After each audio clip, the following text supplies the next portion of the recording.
Assalamualaikum dan salam sejahtera. Ini Niaga AWANI. Anda bersama saya Rozman pada jam 9 pagi di mana akan bawakan pelbagai perkembangan ataupun rangkuman berita niaga termasuk juga dengan prestasi ringgit dan pasaran semasa. Dan juga untuk kita teliti sebentar ini rakan tugas seminar Kaoosji juga akan turut menyertai kami sebentar saja lagi dan saya akan mulakan dengan laporan pertama. Menaikkan harga lantai belian padi dan memberikan subsidi tambahan kepada pesawah itu antara cadangan yang akan dikemukakan dalam mesyuarat Majlis Tindakan Kos Sara Hidup Negara NACCOL pada 20 Mac ini.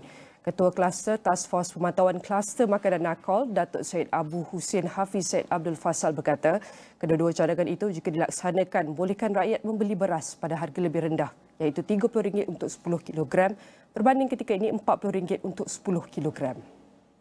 Menurut beliau, harga lantai ketika ini RM1,300 per tan metrik tetapi pesawah dapat menjual dengan harga RM1,700 per tan metrik dan harga jual itu berpatutan dengan kos pertanian yang ditanggung pesawah.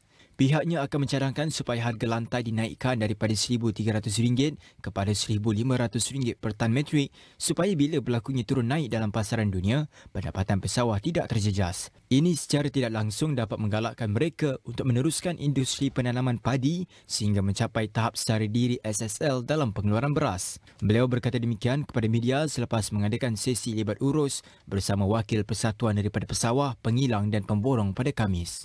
Syed Abu Hussein Hafiz berkata subsidi tambahan kepada pesawah juga perlu dilaksanakan serentak dengan kenaikan harga lantai padi bagi memastikan setiap pihak yang terlibat iaitu pesawah, pengilang dan rakyat mendapat manfaatnya. Beliau berkata pihaknya mencadangkan supaya pesawah diberikan subsidi tambahan bernilai RM200 bagi setiap tan metrik penjualan padi oleh kerajaan. Cadangan itu menurutnya dikemukakan bagi menampung kekurangan margin harga belian bagi setiap tan metrik oleh pengilang kepada pesawah. Syed Abu Hussein Hafiz berkata, hal ini kerana harga belian padi ideal bagi setiap tan metrik adalah kira-kira RM1,700. Pada 23 Februari lepas, Perdana Menteri Datuk Seri Anwar Ibrahim mengarahkan agar hasil libat urus daripada mesyuarat khas NACCOL mengenai penetapan harga beras putih dibentang dan dimuktamadkan pada mesyuarat seterusnya iaitu pada 20 Mac sebelum diangkat untuk pertimbangan Kabinet. Mengambil kira beberapa data yang telah diterbitkan termasuk perdagangan, pengeluaran dan juga keadaan pasaran buruh yang dikeluarkan pada bulan Januari, kita hendak memahami bagaimanakah kesemua ini membentuk momentum ekonomi pada awal tahun. Kita mempersilakan tetamu kita Abdul Muiz Borhalim merupakan pakar ekonomi MIDF Research. Saya nak ucapkan terima kasih Muiz. Kalau kita lihat beberapa hari lepas, kita dapat indikator atau petunjuk ekonomi terbaru yang diterbitkan DOSM menunjukkan prestasi pengeluaran industri yang lebih memberangsangkan dengan peningkatan 4.3% pada bulan Januari iaitu pertumbuhan yang terpantas sejak Mei tahun lalu. Adakah ini selari dengan jangkaan MIDF Research dan para pemerhati di pasaran? Bagaimana? Ya, okey. Terima kasih, Nina. Kalau kita lihat dari segi prestasi pengeluaran yang ditunjukkan oleh IPI, secara umumnya prestasi bulan Januari ini menunjukkan trend yang lebih baik seperti yang kita lihat dalam prestasi ekspor yang turut mencatatkan lonjakan pertumbuhan positif yang pertama dalam tempoh 10 ke 11 bulan. Jadi pertumbuhan 4.3% ini ataupun pertumbuhan yang lebih kuat ini adalah dalam jangkaan kami. Cuma kadar pertumbuhan itu adalah 2 kali ganda lebih kuat berbanding jangkaan kami dan juga pendapat di pasaran. Bila kita lihat data API ini, memang kita dapati selain pertumbuhan pengeluaran yang lebih kuat dalam sektor domestik seperti makanan dan kenderaan, kita dapati peningkatan pengeluaran bagi sektor yang berasaskan ekspor seperti pembuatan bahan kimia dan getah dan juga peralatan komputer turut mencatat pertumbuhan positif. Dan ini menjadi punca kenapa kita lihat prestasi pengeluaran lebih baik. Dan tidak dinafikan juga mungkin akan ada terdapat kesan daripada tahun baru Cina yang jatuh pada bulan Januari tahun lepas yang turut sama melonjak kepada pertumbuhan yang lebih baik untuk Januari tahun ini kerana kiraan dibuat adalah berasaskan perubahan bagi tempoh 12 bulan yang lalu. Saya kira dengan peningkatan lebih baik kita boleh katakan ekonomi Malaysia telah mendapat efek atau kesan yang positif daripada pemulihan sektor perdagangan luar lah, kalau kita lihat pada pertumbuhan IPI dan juga ekspor yang lebih baik. Dawsum juga telah mengeluarkan iaitu antara data terkini perdagangan borong dan runcit pada bulan Januari. Adakah antara aktiviti perdagangan dalam negeri menunjukkan peningkatan yang baik dalam bulan Januari? Seperti yang kita lihat dalam keluaran industri, mungkin Muiz boleh jelaskan lebih sedikit mengenai prestasi borong runcit yang menjadi kayu ukur kepada keadaan perbelanjaan pengguna. Ya, kalau kita lihat data distributive trade, dia terdapat 3 komponen utama iaitu perdagangan runcit dan borong serta pembelian ataupun perbelanjaan melibatkan kenderaan bermotor. Bagi bulan Januari secara keseluruhan distributive trade ni meningkat lebih kuat pada kadar 5.4% yang disokong oleh lonjakan yang lebih baik khususnya bagi perbelanjaan kenderaan bermotor. Yang mana kita lihat peningkatan 16% ini adalah lebih 2 kali ganda lebih pesat berbanding hampir 6% yang dicatat pada bulan Disember. Dan ini selari atau disokong dengan peningkatan pengeluaran yang lebih baik bagi sektor ataupun kenderaan bermotor yang saya nyatakan tadi dalam pembincangan mengenai RTI. Selain itu, dagangan borong turut sama melonjak lebih baik kerana ia berkembang lebih laju pada kadar 5.5% yang mana paras jualan adalah 1.22% lebih tinggi berbanding bulan sebelumnya. Cuma bagi sektor ketiga dalam data distributive trade ini menunjukkan perbelanjaan pengguna nampaknya lebih perlahan pada kadar kerana peningkatan perbelanjaan runcit adalah lebih perlahan pada kadar 2.6% iaitu paras yang terendah dalam tempoh lebih daripada 2 tahun. Walaupun pertumbuhan masih kekal positif, kami lihat pertumbuhan lebih perlahan ini selari dengan sentimen pengguna yang terus menyatakan kebimbangan dengan tekanan kenaikan harga barang. Selain itu, saya berpendapat mungkin terdapat kesan daripada pengenalan cukai 10% bagi import barang bernilai rendah yang mula dikuatkuasakan pada bulan Januari kerana laporan daripada contohnya Grips Intelligence menyatakan jumlah dagangan atas talian purata hariannya telah mencatatkan penurunan lebih daripada 50% bagi tempoh 2 bulan pertama tahun ini. Dan Muiz ada sebut tentang iaitu kadar kenaikan cukai SST. Kita akan pergi sebentar saja lagi kepada perkara itu. Kalau Muiz boleh rumuskanlah secara umum bila kita lihat prestasi terkini ekonomi negara pada bulan 1 ini mengambil kira data-data seperti perdagangan luar dan tempatan serta pengeluaran industri dan keadaan pasaran buruh. Adakah boleh kita rumuskan momentum ekonomi pada tahun ini dikatakan akan bertambah baik berbanding suku keempat 2023? Ya, bila kita lihat mengenai momentum pertumbuhan ekonomi, pertama sekali kita lihat dari segi indeks pelopor ataupun leading index yang mengambil kira data-data seperti jumlah pendaftaran perniagaan termasuk juga jumlah unit rumah yang diluluskan, memang ada menunjukkan trend ekonomi dijangka akan bertambah baik bagi tempoh akan datang. Dan sejak daripada separuh kedua tahun lalu kami memang ada menjangkakan akan berlaku pemulihan dari segi khususnya perdagangan luar melihat kepada trend yang lebih baik bagi jualan semikonduktor ataupun pasaran E&E di peringkat antarabangsa. Selari dengan jangkaan ini saya boleh katakan data bulan Januari melihat kepada pertumbuhan RTI yang lebih baik, ekspor yang lebih baik dan juga keseluruhan peningkatan distributive trade yang saya nyatakan tadi turut menunjukkan pertumbuhan adalah lebih baik banding bulan sebelumnya dan ini menggambarkan momentum ekonomi pada bulan pertama tahun ini menunjukkan peningkatan lebih baik berbanding suku keempat tahun lalu. Selain itu, memang kalau kita lihat dari segi keadaan pasaran buruh, ianya masih kekal positif, lebih ramai individu yang menyertai pasaran pekerjaan dan dengan pertumbuhan ekonomi lebih banyak individu yang telah digajikan. Ini memberi asas kepada kenapa kita menyangkakan jumlah perbelanjaan pengguna akan terus meningkat. Cuma tidak dinafikan terdapat kebimbangan melihat kepada keadaan di luar seperti tekanan geopolitik di Timur Tengah dan juga pertembungan ataupun perang dagangan antara Amerika Syarikat dan China yang mungkin akan memberi kesan negatif kepada pertumbuhan dagangan. Namun seperti yang saya nyatakan, ekspor Malaysia telah mula memulih selari dengan prestasi pemulihan ekspor yang turut dicatat oleh negara serantau seperti Taiwan dan juga Korea Selatan.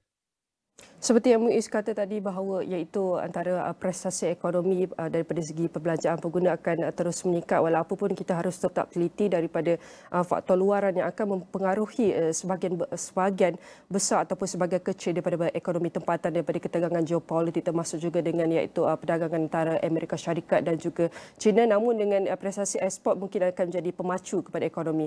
Jadi apa pula jangkaan Muiz mengenai prestasi perdagangan luar negeri dan aktiviti ekonomi tempatan umumnya bagi bulan Februari? Adakah kita akan dapat lihat momentum yang positif ini akan berterusan dalam bulan-bulan akan datang? Sebut tentang bulan Februari, saya menjangkakan mungkin akan ada sedikit prestasi yang lebih perlahan, khususnya melibatkan kepada prestasi dagangan luar. Kerana pertama sekali, bila kita lihat dari segi prestasi dagangan bulan Februari yang dilaporkan oleh Taiwan dan juga Korea Selatan, pertumbuhannya adalah lebih perlahan. Melihat kepada penglibatan Malaysia dalam aktiviti perdagangan ataupun perbuatan di peringkat selantau dan juga antarabangsa, kita percaya mungkin trend ini akan terus sama dilaporkan, iaitu pertumbuhan yang lebih perlahan pada bulan Februari. Dan juga seperti yang saya katakan tadi, bila kita ambil kira kesan musim ataupun seasonal effect disebabkan oleh sambutan Tahun Baru Cina yang jatuh pada bulan Januari, dan pada tahun ini pula yang jatuh pada bulan Februari, kemungkinan besar data ini adalah antara punca kenapa data perdagangan nampaknya lebih perlahan pada bulan Februari. Namun saya masih menjangkakan akan terdapat sedikit pertumbuhan kerana kita lihat terdapat tanda-tanda pemulihan bagi sektor ekspor barangan elektrik dan elektronik selain daripada aktiviti pengeluaran yang lebih baik seperti yang kita lihat dalam data IPI bulan Januari. Walaupun Februari mungkin akan menunjuk kesan musim, kita masih menjangka secara umumnya prestasi dagangan akan terus memulih, dan ini adalah antara punca kenapa kita menjangka pertumbuhan ekonomi akan dijangkakan lebih baik. Pada masa sama, kalau kita lihat dari segi aktiviti peningkatan IPI lebih baik, ini menunjukkan pengeluar juga telah mula meningkatkan aktiviti pengeluaran, kerana kita dapati laporan PMI turut menyatakan pengeluar telah mula membina semula inventory ataupun stok barangan input bagi memenuhi permintaan yang dijangka akan semakin pulih. Malah laporan PMI masih menyatakan peluang tempatan menggambarkan keyakinan keadaan permintaan akan terus memulih. Jadi bila kita lihat dalam secara umumnya, aktiviti domestik juga dijangka akan terus bertambah baik dengan melihat kepada keadaan pasaran buruh yang masih kekal positif, di mana kadar pengangguran terus kekal pada pasaran rendah, iaitu pada 3.3%. Dan Muiz juga ada katakan tadi iaitu pertumbuhan runcit akan lebih sederhana. Kalau kita lihat kepada SST yang turut dikatakan tadi, bagaimana pula dengan kesan kenaikan cukai ini yang dinaikkan daripada 6 ke 8%? Ada yang mengatakan kenaikan cukai ini akan menyebabkan harga barang akan dinaikkan, akan diturun kepada konsumer. Mungkin ada barang pun sudah dinaikkan. Adakah Muiz bersetuju dengan pendapat ini? Kalau kita lihat kebanyakan yang pengguna juga bimbang dengan kos inflasi, kenaikan kos sara hidup akibat subsidi yang akan dilaksanakan, rasionalisasi subsidi yang akan dilaksanakan.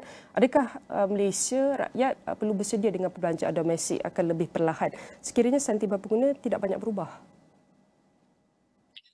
Ya, memang antara kebimbangan saya secara peribadi melihat kepada unjuran ekonomi pada tahun ini adalah mengenai tekanan harga yang mungkin perlu dihadapi oleh para pengguna. Kini kerana kita mengambil kira kesan daripada perubahan dasar yang bakal diperkenalkan tahun ini. Selain daripada cukai import barang bernilai rendah yang saya sebutkan tadi, kami di MIDF Research sendiri mengambil kira kemungkinan akan berlaku tekanan harga daripada dua aspek utama. Yang pertama ialah dari segi tekanan harga barang makanan. Walaupun dari segi kadar inflasi makanan kami jangka akan lebih sederhana, tetapi kami berpendapat tekanan yang akan dihadapi adalah lebih tinggi berbanding sebelum pandemik. Ini kerana kalau kita lihat para pengeluar makanan masih berdepan dengan kos operasi dan juga kos pengeluaran yang lebih tinggi, walaupun data PPI ataupun harga pengeluar menunjukkan tekanan kos ini adalah lebih terkawal buat masa ini. Pada masa sama, selain daripada tekanan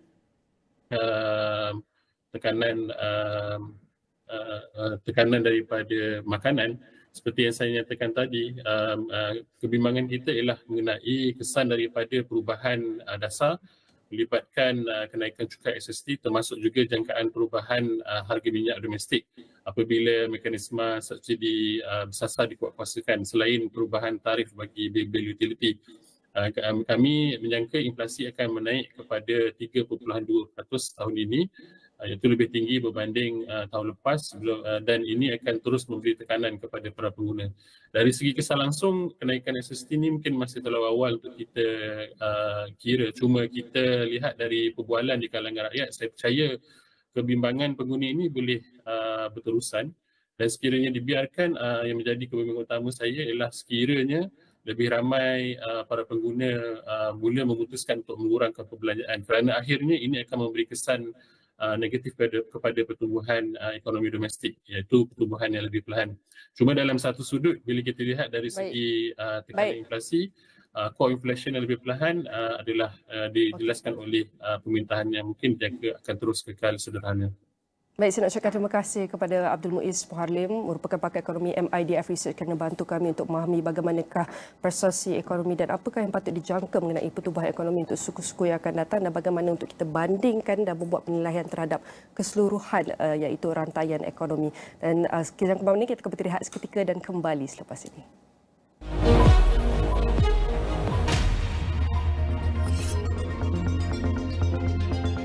Bauxite Heavy Industries Corporation Berhad (BHIC) menerima kontrak lanjutan kepada Kementerian Pertahanan untuk penjagaan kemudahan kapal selam Tentera Laut Diraja Malaysia TLDM bernilai RM3.5 juta. Surat anugerah bertarikh 14 Februari itu diberikan kepada anak syarikat milik penuh BHIC iaitu BHIC Submarine Engineering Services Sdn Bhd BSES. Suruhanjaya Sekuriti Malaysia SC akan melancarkan pelbagai inisiatif untuk meningkatkan libat urus dengan industri dan ekosistem inovasi digital yang lebih luas. Pengerusinya, Datuk Seri Dr. Awang Adik Husin berkata, inisiatif itu termasuk perbincangan mengenai dasar inovasi, sesi pitch and match dan sidang kemuncak teknologi kewangan fintech untuk memacu pembangunan fintech. Econpal Holdings Berhad menerusi Econpal M Sdn Bhd meraih kontrak bernilai RM83 juta daripada BRDB Developments Sdn Bhd bagi kerja-kerja substruktur bagi cadangan pembinaan kediaman di Bukit Tungku, Kuala Lumpur. Menerusi kontrak itu, kumpulan itu akan menjalankan kerja-kerja tanah, struktur penahan, cerucuk, dek jalan serta kerja-kerja sampingan bagi cadangan pembinaan 146 kediaman terdiri daripada 8 blok kediaman villa dengan 2 serta 4 tingkat tempat letak kereta bawah tanah selain 2 blok tempat letak kereta termasuk kemudahan awam. Laporan penuh di saluran 501 dan astroawani.com serta dagangnews.com.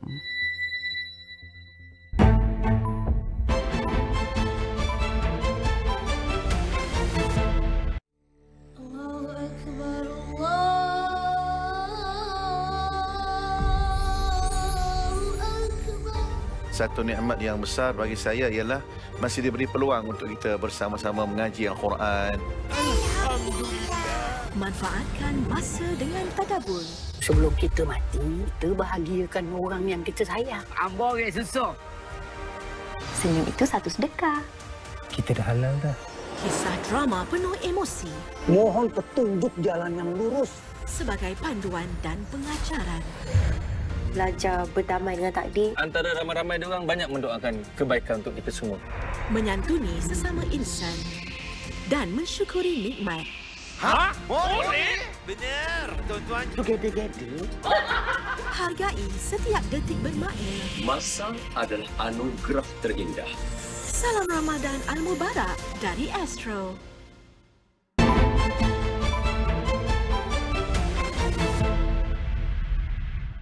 And we're back on Niaga Awani talking about the HR tech landscape, as we know, is ever evolving, and the crucial trend that's here to stay to support the diverse work models, including remote, on-site, and even hybrid setups. And the forward-thinking approach envision a workplace where employees have the flexibility to choose where and how they work best post-pandemics. The HR tech industry in Malaysia and Southeast Asia is exploding with growth, boasting an astonishing compound annual growth CAGR of 50.7% from 2020 to 2025. And Malaysia HR Tech 2024 presents an unmissable chance to seize the lead and dive into the cutting-edge HR tech solution, ensuring you stay miles ahead of the competition. And welcome our guest for the studio is Mr. Arul Kumar Singaravelo, the Chief Executive Officer of Malaysia HR Forum. I want to say thank you very much, Mr.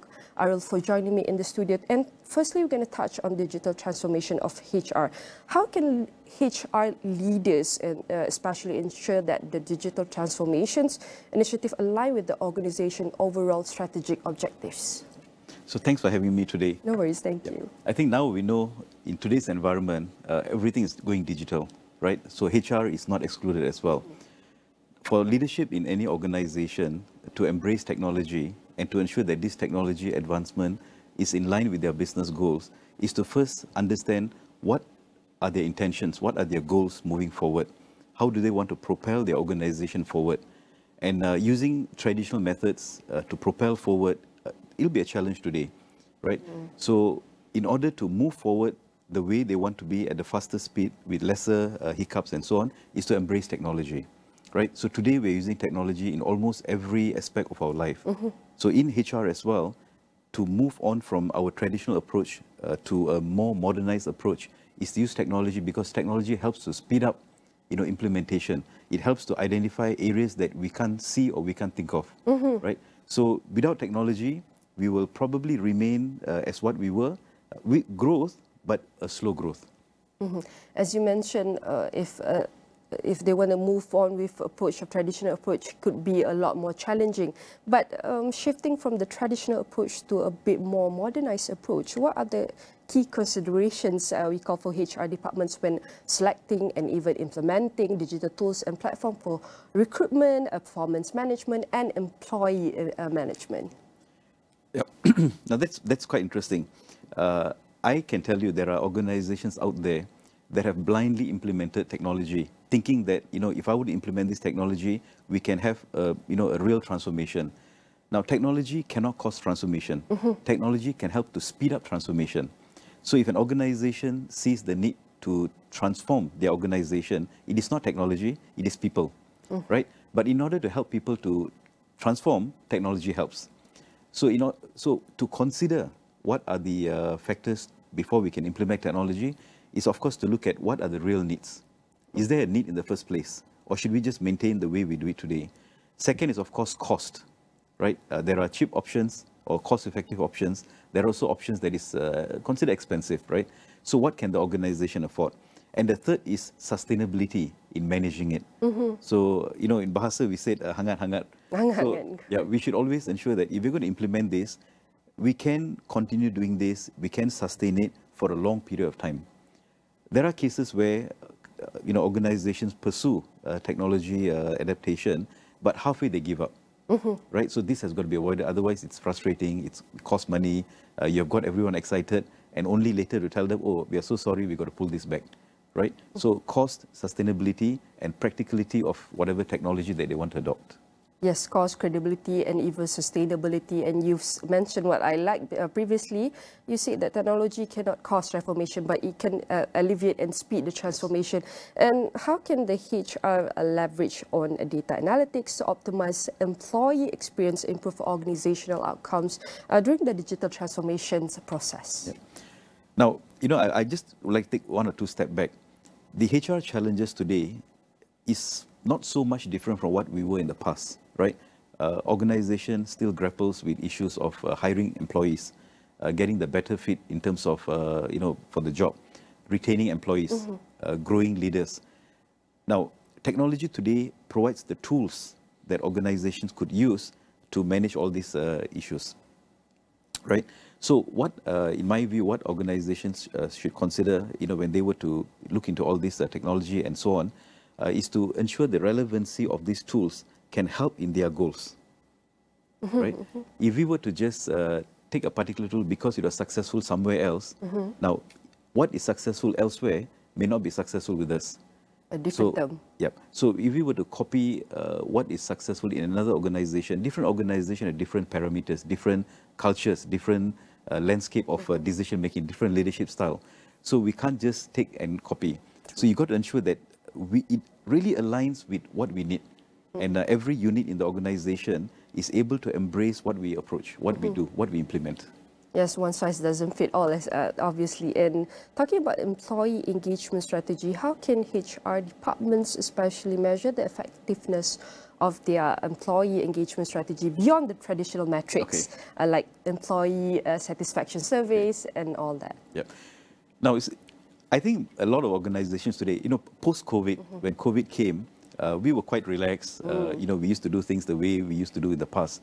But COVID came and changed the way we do. So today we have got hybrid workplace, or we call it work from home, flexi work. So these are some of the new trends that we have. Not that flexi work, hybrid work has not existed in the past. It was there, but it has become more prominent. Very few companies embrace it. So now today, having online meetings, right? It's very common. Hybrid work, flexi work, and so on. And today we talk about engagement, right? Now, the only way to measure engagement is to see, number one, is the performance increasing on a year-to-year basis? Number two, how's your retention? If the retention trend or the retention status is declining, that means engagement is weak, right? So where do we see whether the engagement is high is one, performance of the company, performance of the team, performance of the individual. When the individual is highly engaged, I'm quite sure he performs well, right? And then the attrition or the retention, in other words, retention. The retention is slowly increasing as well, right? If last year we were at X percentage, this year it has got to be smaller than X last year, right? That means it's increasing. And thirdly is happiness in the organization. So after implementing all this, when you do a survey or you even have chat, you can hear that people are more engaged, they are more energetic, they are more passionate on the job, right? So these are some ways to gauge whether the implementation of all these interventions and all these tools, is producing the right results for us. And it's important also to integrate a balance where HR leaders balance the need to balance the technological solutions with the human touch in designing employee engagement initiative. How can we understand on this? So when you talk about implementation of tools, right, I made a statement earlier on, we cannot blindly implement a tool. Not everyone is able to be so agile. Organization introduce a tool, everyone is able to use it. Now, there has got to be a soft landing approach. So when I say soft landing approach, we don't abruptly implement something. Bring the idea, share it with the team, get them to first understand the intention of this intervention or the objective of this implementation, and allow them some time, some gap, some space for them to start playing with it, and then go on a serious note, right? So a soft landing approach, I repeat, so a soft landing approach helps an employee, an organization, a team, the whole entire workforce in the organization to slowly but surely adopt this into their practices, into their daily work. So what we don't want is the tool has been, or whatever technology that we implement, but the adaptation is still weak. And it happens in many places. True. And you also mentioned one of the key consideration of implementing the digital tools for transformation is one of it is leaderships. And talking about leadership in the digital age, how should leadership styles evolve to effectively navigate the complexity of the digital transformations and remote work environments? So now, this is a challenge because when we say leaders, generally our mind says someone who's older than the youngsters. So youngsters, today, we live in a technology world. Everything is so advanced, right? Click away everything. Whereas the older generation, they will take a little bit of time because they're not used to it. So in order for a leader to get the best out of their, digital transformation, is first, they themselves need to understand why this is required. Now, I just give you a very small context. I'm just going to deviate a little bit. Some old-fashioned leaders, what is this work from home, right? But the youngsters say that, I want work-life balance. I want to have work-life balance. I want to be able to pursue my personal goals while I work. So there can be some mismatch. So in order to ensure that this goes on smoothly, is for the leaders to embrace the intention of this technology.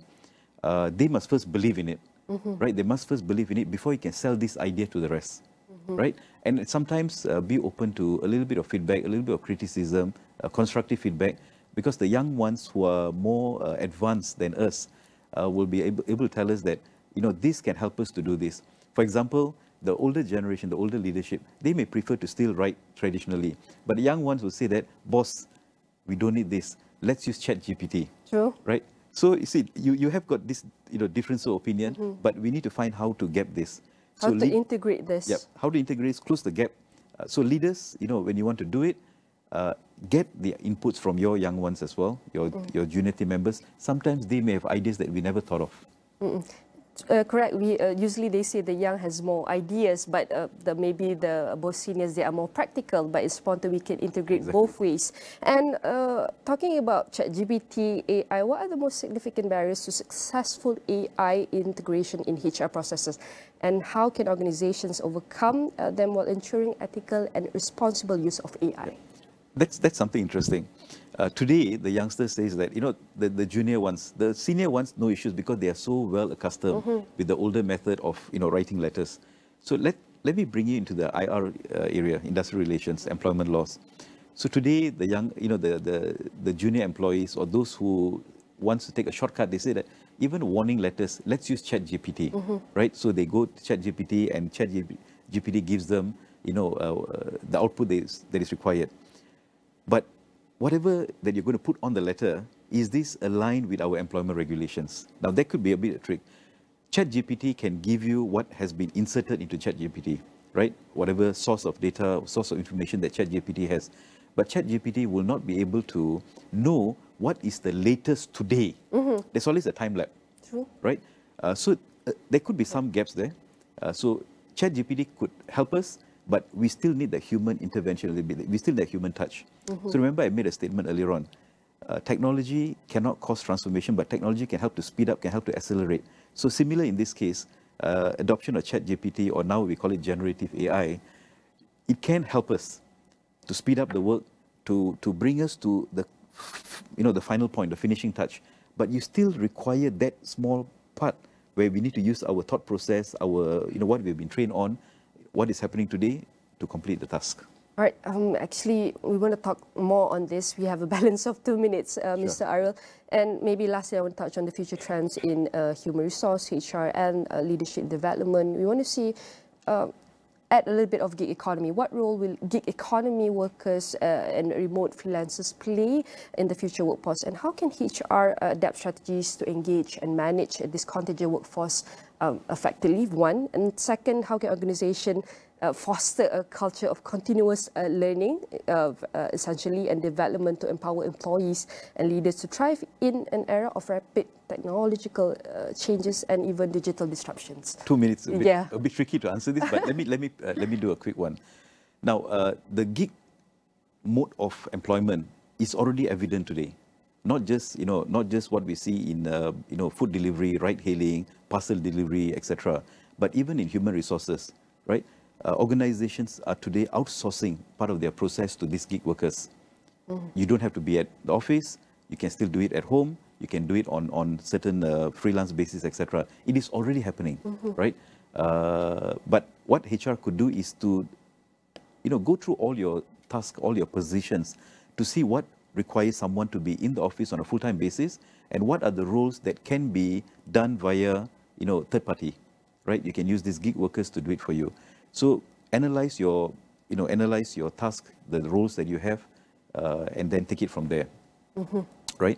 And on your second question, what was it again? Your second question was? Maybe how can organization foster a very culture and continuous learning and development to empower employees and leaders to thrive in this era that with full of complexity of technology and even a very, we can say, rapid changes? Okay, very simple.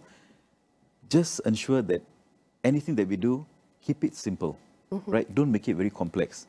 When it's simple and easy for someone to understand, easy for someone to adopt, easy for someone to embrace it, people can do it. But when it's very complex, then people will be frozen, right? Where do I start? How do I do it? So keep it simple as it can be, but effective.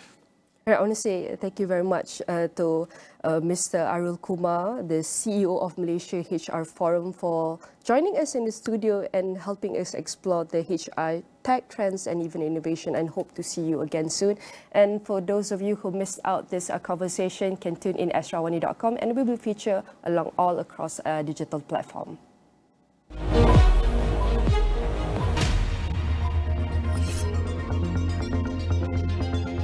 JUI IQI akan mengembangkan operasi perniagaan teknologi hartanahnya di Kemboja melalui pembangunan Taman Teknologi Tinggi Kemboja, Malaysia, China di wilayah Kendal.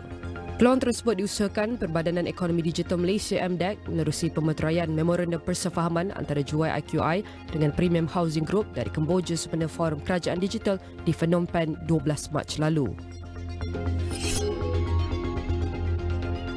Icon Offshore Berhad menerusi Icon Offshore Group Sdn Berhad telah menerima kontrak dan piagam sewaan kapal CPA dengan Petrol Pan Sdn Berhad bagi penyediaan kapal kerja penginapan AWB bagi aktiviti kerja penyambungan dan pertauliahan.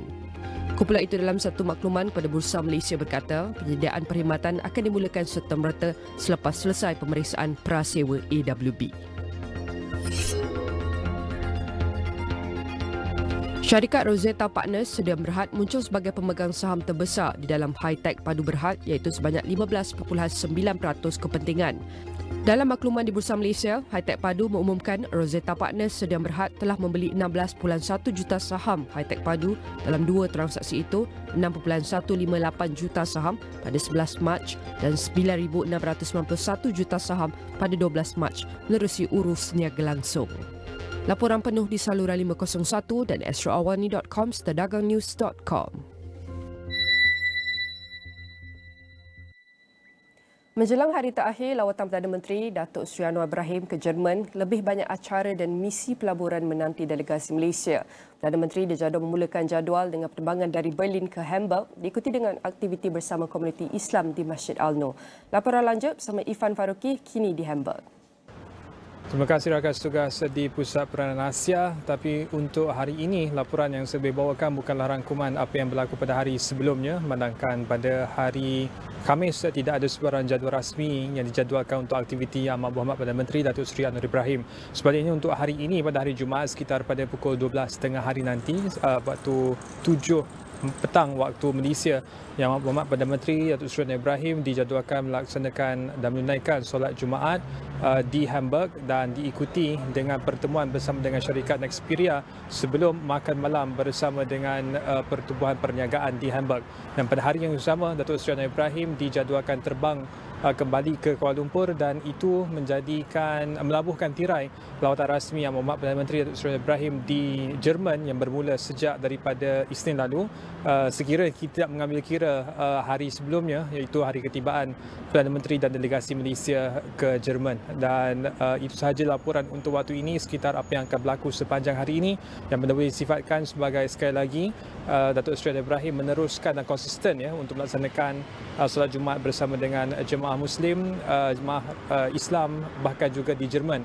Seperti mana yang berlaku ketika solat tarawih di Berlin, Yang Amat Berhormat Perdana Menteri memberikan sumbangan kepada komuniti Islam dalam bentuk Al-Quran cetakan khas dan Al-Quran terjemahan bahasa Inggeris. Dan pada hari esok, iaitu pada hari Jumaat di Hamburg, perkara yang sama juga dijangka akan berlaku. Tapi laporan itu kita akan bawakan dari semasa ke semasa, dan pastinya ataupun ucapan yang oleh Yang Amat Berhormat Perdana Menteri Datuk Seri Ibrahim ketika makan malam bersama dengan Pertubuhan Dewan Perniagaan di Hamburg juga kita akan bawakan perkembangannya secepat yang mungkin. Itu sahaja laporan untuk waktu ini. Kembali kepada rakan tugas di Pusat Penyiaran Asia.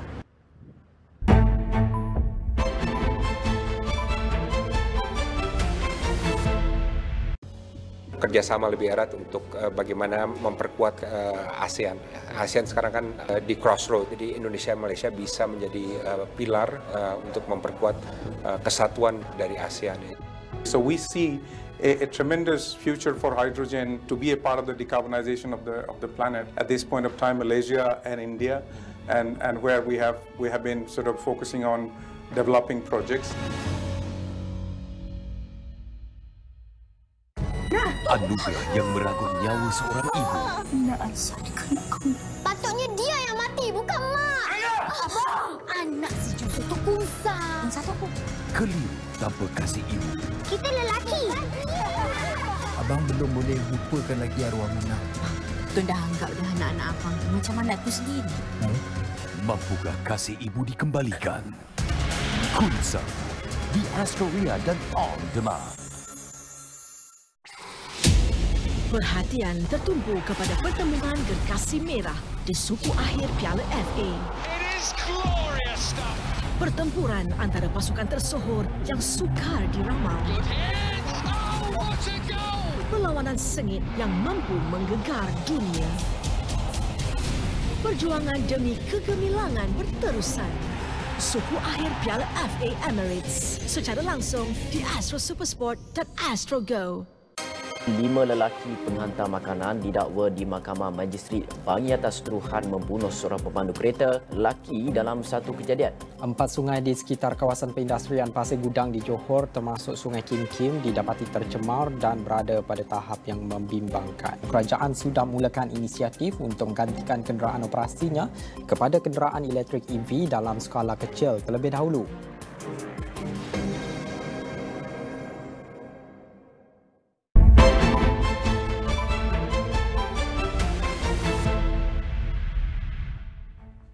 Kita akan teruskan dengan perkembangan ringgit terlebih dahulu di mana ia ditutup tinggi berbanding dolar Amerika Syarikat pada Khamis selepas dirangsang oleh sentimen positif mengenai potensi kenaikan kadar faedah oleh Bank of Japan dalam tempoh terdekat, kata seorang penganalisis. Dan pada 6 petang, ringgit diniagakan pada 4.6840 berbanding dolar Amerika Syarikat daripada 4.6845 yang disaksikan pada Rabu. Dan untuk kita meliti bagaimanakah prestasi nilai ringgit Malaysia setakat pagi ini pada 15 Mac 2024, ringgit Malaysia berada pada paras 4.701 dan ini adalah antara prestasi terkini yang dapat kita saksikan setakat hari Jumaat pagi ini. Dan melihat kepada tempoh seminggu pergerakan nilai ringgit Malaysia, kita dapat lihat pemulihan sekitar 11 sehinggalah 13 Mac. Namun apabila graf ini meningkat, mencerminkan nilai ringgit Malaysia semakin merosot hinggalah mencapai antara tahap terendah pada 4.701 dan dalam tempoh 7 hari nilai ringgit Malaysia yang pernah antara iaitu paras terbaik ataupun dalam kita boleh cakap fasa pemulihan, ia berada pada paras 4.6751. Dan kalau kita ke belakang sikit dalam tempoh sebulan, nilai ringgit Malaysia sebenarnya adalah dalam keadaan momentum yang meningkat ataupun mengukuh. Apabila graf ini terus menurun daripada Februari sehinggalah pertengahan Mac ini, nilai ringgit kita mengalami trend pengukuhan sehinggalah ia mencapai antara tahap tertinggi dalam tempoh sebulan berada pada paras 4.6757. Walaupun kita dapat saksikan pada waktu pembukaan nilai ringgit Malaysia merosot, namun dalam tempoh sebulan kita dapat saksikan nilai ringgit Malaysia mengalami trend pengukuhan. Dan untuk mengulas berkenaan prestasi ringgit serta melihat kepada usaha pemulihan nilai mata wang ini, kita bersama dengan Dr. Azian Madun, merupakan pensyarah kanan Jabatan Syariah dan Pengurusan Akademi Pengajian Islam Universiti Malaya. Saya nak ucapkan terima kasih Doktor kerana sudi meluangkan masa bersama kami. Daripada antara iaitu sekali imbas kita lihat trend nilai ringgit Malaysia setakat pagi ini dalam tempoh seminggu dan juga sebulan, bagaimana doktor melihat trend prestasi ringgit ketika ini yang nampaknya dalam keadaan tidak menentu, turun naik dan juga berlega antara 4.78 atau 4.68 dalam sebulan ini? Terima kasih Nina menjemput saya ke sini. Memang sebenarnya kalau kita kalau tengok jangka pendek, memanglah nampak macam taklah begitu, segi trennya biasa sahaja. Turun dan naik itu adalah satu perkara biasa dalam mana-mana dagangan. Tetapi bila kita tengok ke 10 tahun ke belakang, dia agak merisaukan lah, sebab graf yang Nina tunjukkan itu dia jangka masa pendek. Kalau panjang daripada 10 tahun ke belakang,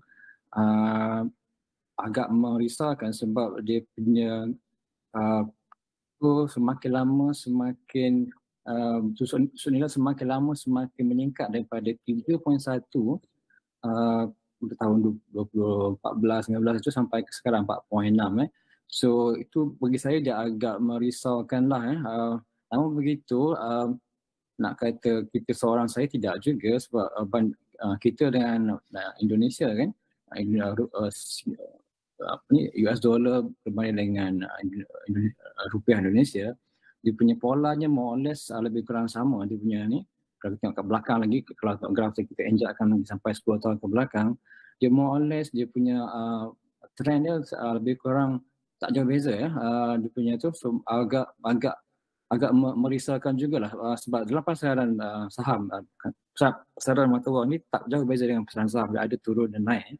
Tetapi pada masa sama kita tak nak pula dia trend itu sentiasa meningkat dia punya susut nilai, susut nilai daripada US dollar ke ringgit Malaysia lah. Kalau bolehnya dia mesti kejap turun, kejap naik, dia punya dagangan tu lah. Itu lebih kurangnya bagi saya lah.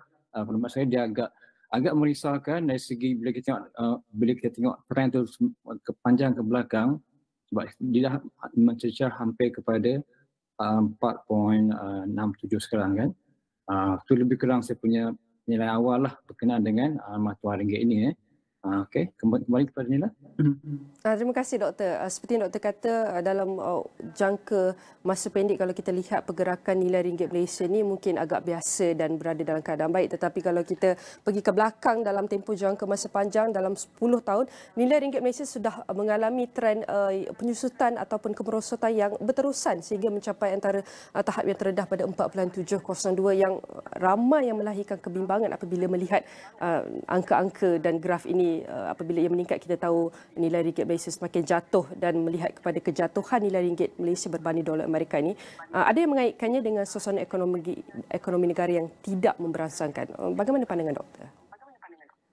Ekonomi negara pada asasnya saya tidak melihat ekonomi negara keadaan yang asyik. Of course semua negara mengalami masalah yang sama sebab kita baru saja lepas pada COVID kan. 2020 sampai 2021 agak masa yang panjang kan. Kita punya banyak kilang tutup, production tak ada. So banyak yang tersekat di sana. So bukan saja negara kita lah, negara-negara lain juga mengalami masalah yang sama lah. Tapi walau bagaimanapun, ialah dia punya kesan tu akan kita dah nampak sekarang. Dia punya kesan pada harga barang yang kalau dulu lebih mudahnya barang makanan, semakin lama semakin nampak kenaikan yang ketara lah, kesan daripada kenaikan US dollar yang semakin lama semakin meningkat lah.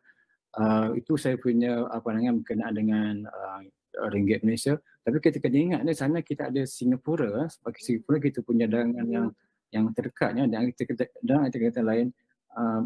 Salah satu cara kita nak menguatkan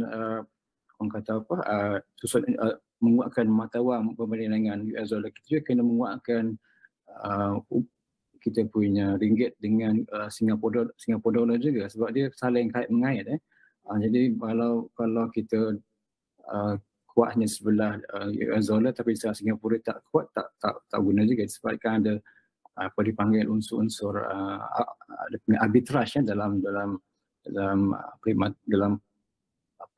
financial marketnya, dipanggil arbitrage, di mana akan ada usaha-usaha orang nak mengambil keuntungan tanpa sebarang risiko lah. Kita punya arbitrage ada 3 currency kan, Malaysia ringgit, US dollar, Singapura.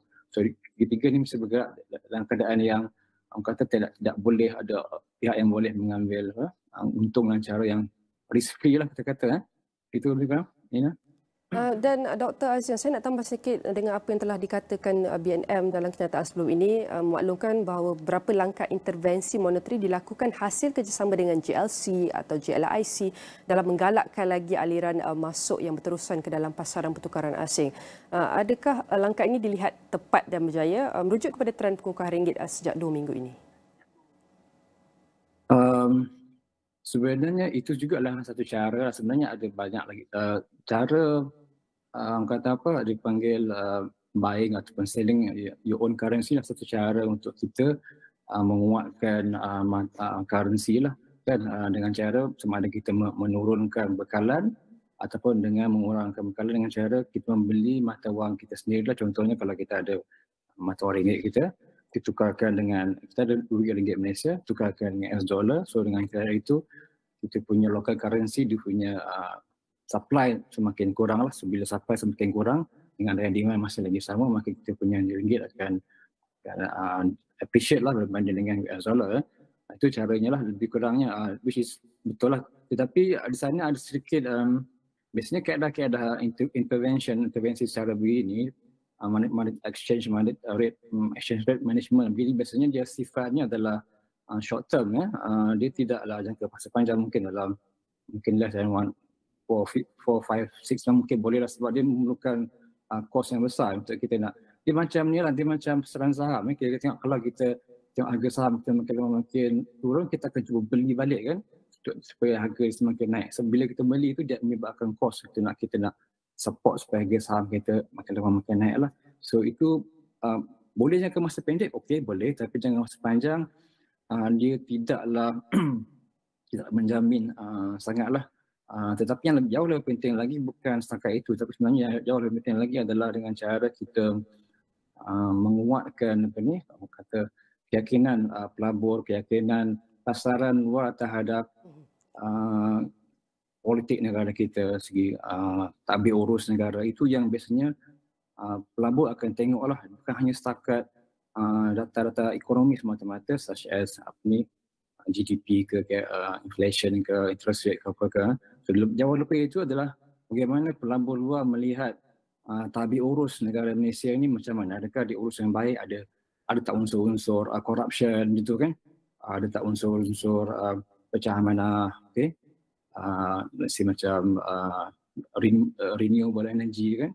Itu dia punya antara isu-isu besar sekarang yang pelabur tengoklah bila mereka nak melabur dalam sebuah negara yang lain lah kan. Contoh dia punya dia punya isu-isu yang perlu ditengoklah, iaitu dari segi tadbir urus. Itu bagi saya jauh lebih besar berbanding dengan kalau tak jauh lebih besar pun sama pentingnya dengan kita mengawal katakan pengangguran, inflation, money supply semua tu. Okey, Nina. Doktor, berbakikan 2 minit melihat kepada trend pengukuhan nilai ringgit Malaysia sejak 2 minggu ini, adakah unjuran doktor akan melihat trend ini akan berterusan untuk 2 minggu akan datang ataupun tempoh yang lebih lama mungkin kita dapat lihat prestasi pada suku pertama atau suku kedua, dan bantu kami faham antara faktor utama yang terdekat yang akan mempengaruhi prestasi yang akan datang ini? Faktor biasanya faktor ekonomi yang paling kuat lah, yang kita biasa tengok kan. Di dalam konteks negara kita yang orang kita tengok adalah segi faktor ekonomi lah. So saya tidaklah menyangkakan saya menyangkakan tidaklah begitu teruk sangat, tapi saya agak risau juga sebab sekiranya kita punya ringgit dengan Singapore dollar yang semakin susut, sekarang dah 3.5, let's say kalau kita kalaulah kita punya Singapore dollar katakan 3.6 ke 3.7 kan, dia akan kesan besar kepada currency juga. So dia kena sekaligus maknanya kita strong dengan US dollar dan kita strong dengan Singapore dollar. So bila dua tu strong, dia akan dapat kita bola kita punya currency akan lebih baik lah segitu. So saya tak menjangkakan, saya mengharapkanlah supaya usaha-usaha jangka pendek ni boleh, saya ingat cuma agak bahaya sikit kalau kita berkekalan dengan usaha pendek dengan kita nak buy our own currency ni. Mungkin short term boleh lah. So nampak ada bila banyak Perdana Menteri kita pun selalu pergi keluar negara kan untuk menarik pelabur, itulah usaha-usaha yang bagus lah untuk nak meningkatkan keyakinan pelabur luar terhadap negara kita. So yang pentingnya dalam mata wang ni mereka melihat segi bagaimana kita segi politik ni macam mana, segi tadbir urus ni macam mana kan. Kalau dia bagus, especially in terms of perception of corruption lah, itu paling penting sekali. Sebab kita tengok dekat Singapura tu, dia punya perception, index perception dia rendah, 5 yang tertinggi di dunia, sedangkan kita dalam 50 yang among the 50 dalam 180 negara tu, kita di tengah ke 50. So kalau kita tingkatkan persepsi itu kan insyaAllah dia akan boleh meningkatkan lagi saya tak langsung lah boleh mempengaruhi ringgit Malaysia berbanding dengan US dollar dan mata wang asing yang lain. Baik, saya nak ucapkan terima kasih kepada Dr. Azzian Madan, merupakan pensyarah kanan Jabatan Syariah dan Pengurusan Akademi Pengajar Islam Universiti Melaya, kerana telah berkongsikan antara unjuran prestasi nilai ringgit Malaysia untuk masa akan datang dan bagaimana untuk kita memahami ketidaktentuan nilai ringgit Malaysia dan bagaimana ia memberi kesan terhadap ekonomi negara.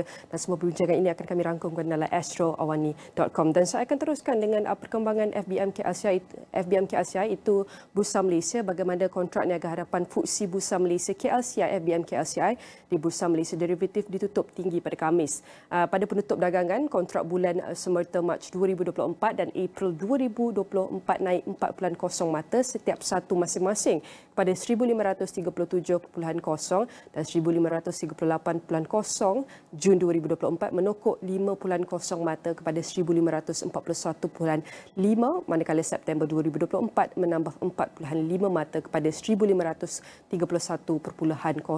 Dan untuk kita teliti bagaimanakah prestasi FBM KLCI kita setakat jam 9.42 pagi, ia berada pada paras 1538.57 atau 0.34%. Penurunan sebanyak 5.18.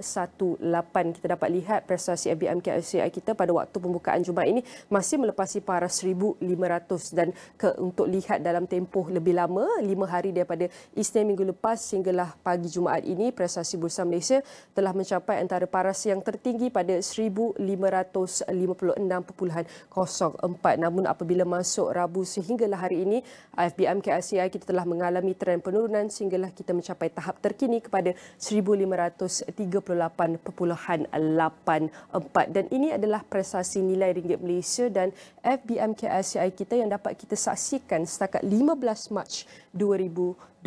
Dan saya akan teruskan dengan laporan terakhir. AirAsia X AAX yang melebarkan sayapnya ke Asia Tengah melancarkan penerbangan terus pertamanya ke Almaty, Kazakhstan hari ini. Menteri Pengangkutan Anthony Loke berkata, laluan baharu itu bukan sahaja meningkatkan ketersambungan hubungan, malah mengukuhkan ikatan budaya dan ekonomi antara Kazakhstan dan juga Malaysia. Katanya berikutan dengan kejayaan ini, Malaysia menjangkakan pemulihan yang lebih ketara dalam trafik penumpang untuk 2024 dengan bilangan penumpang antara 93.9 juta hingga 107.1 juta.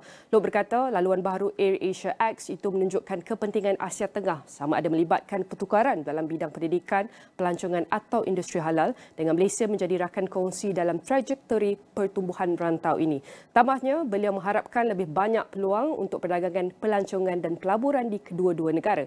AAX akan mengendalikan 4 penerbangan seminggu ke Almaty, menawarkan lebih daripada 95,000 tempat duduk setiap tahun dengan tambang kompetitif bermula daripada RM599 atau $169 Amerika, semua dalam sehala.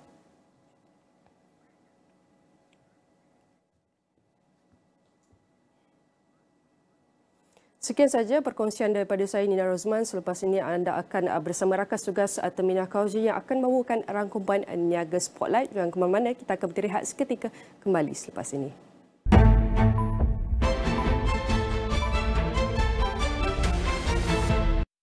Ini healing, Mak. Ini program saya, ini healing, Mak. Perbualan santai dan healing bersama Zizan Raza. Salam kau! Astagfirullahalazim. Mencurah rasa hati, mencurah apa yang abang rasa. Apa yang datang sekarang kita lalui dengan tenang. Hubungan kita dengan anak walaupun sekali berlaku pun anak tak anak. I tak anai orang. Kalau I nak cakap, I cakap terus, I cakap nama sekali. Bersama ramai lagi tetamu yang akan hadir dalam Healing with Zizan di Astroria dan On Demand. Kita telah menunjukkan keberanian dan membuktikan kemampuan kita. Kini, ngauman yang lebih hebat. Bangkit, harimau bangkit! Percaya, inilah masanya untuk kita bersinar. Itu dia gol! Teruskan perjuangan. Tiada siapa yang boleh menghalang. Saksikan aksi Harimau Melaya secara langsung di Astro Arena, Arena Bola dan Astro Go. Di dalam setiap berita yang dibawa, konteks amat penting.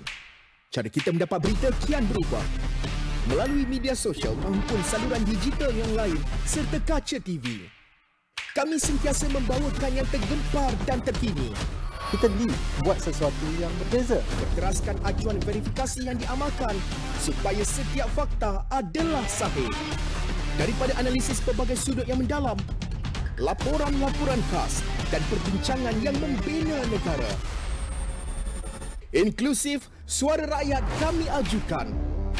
Keseimbangan persepsi kami pastikan. Kerana setiap cerita mempunyai impak yang tersendiri dan perlu dibawa dengan penelitian yang terperinci. Pastikan Astro AWANI menjadi pilihan anda tidak kira di mana sahaja anda berada. Saluran berita paling dipercayai di Malaysia.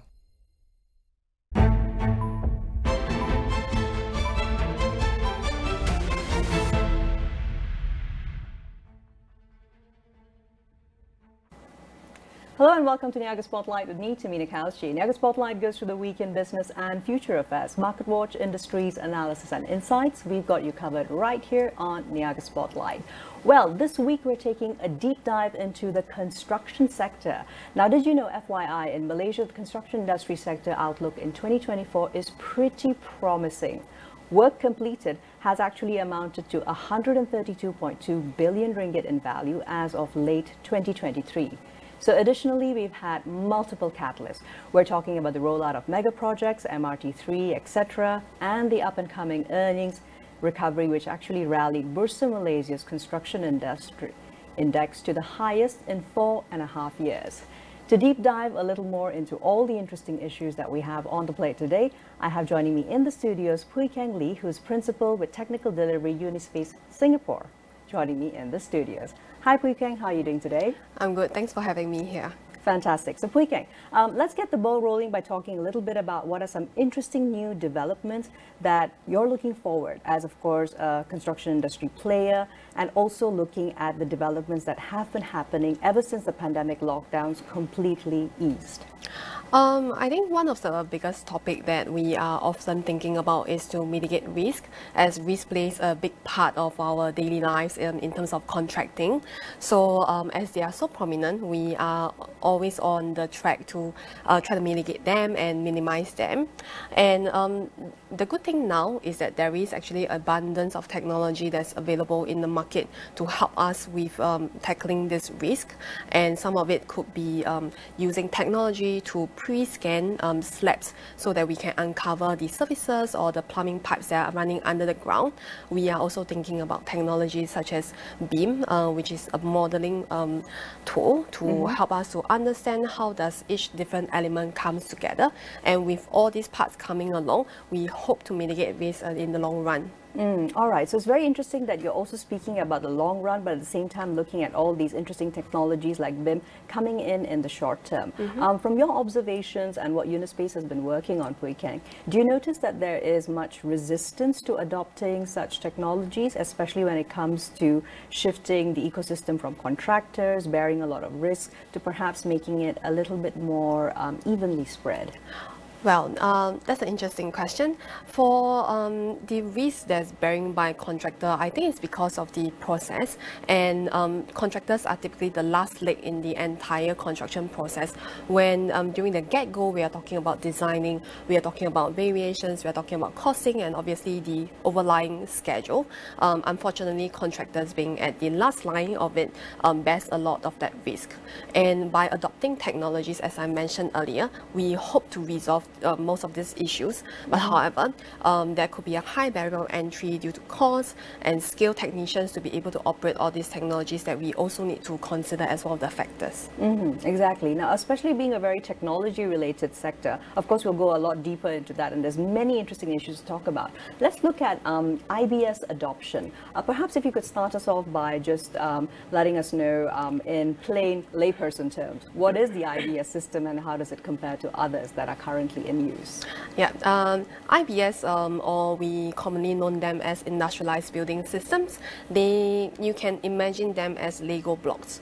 So prefabricated modular block systems are being fabricated in factories, and then they are being brought onto site for assembly. So in that way, we are thinking to actually reduce a lot of wastages, as well as to ease out the construction processes where there are many stakeholders that are coming on site to do things on site itself. So you can imagine a very cramped space with a ton of many people trying to do their different trades of work there. So this is where IBS potentially can actually help to reduce some of the physical risk as well as some of the challenges that could be observed on site. Right. That I think in particular is very interesting because when we talk about building sites and being on location, in general we look at that as being a very crowded area. So is this also something which in your observation, IBS in particular, came into more popular adoption ever since whatever shifts which happened in the industry due to the pandemic?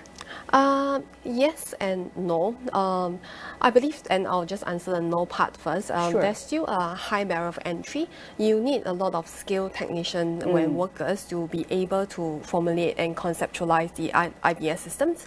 And on top of that, the understanding about how each modular system can come together also require a little bit of skill.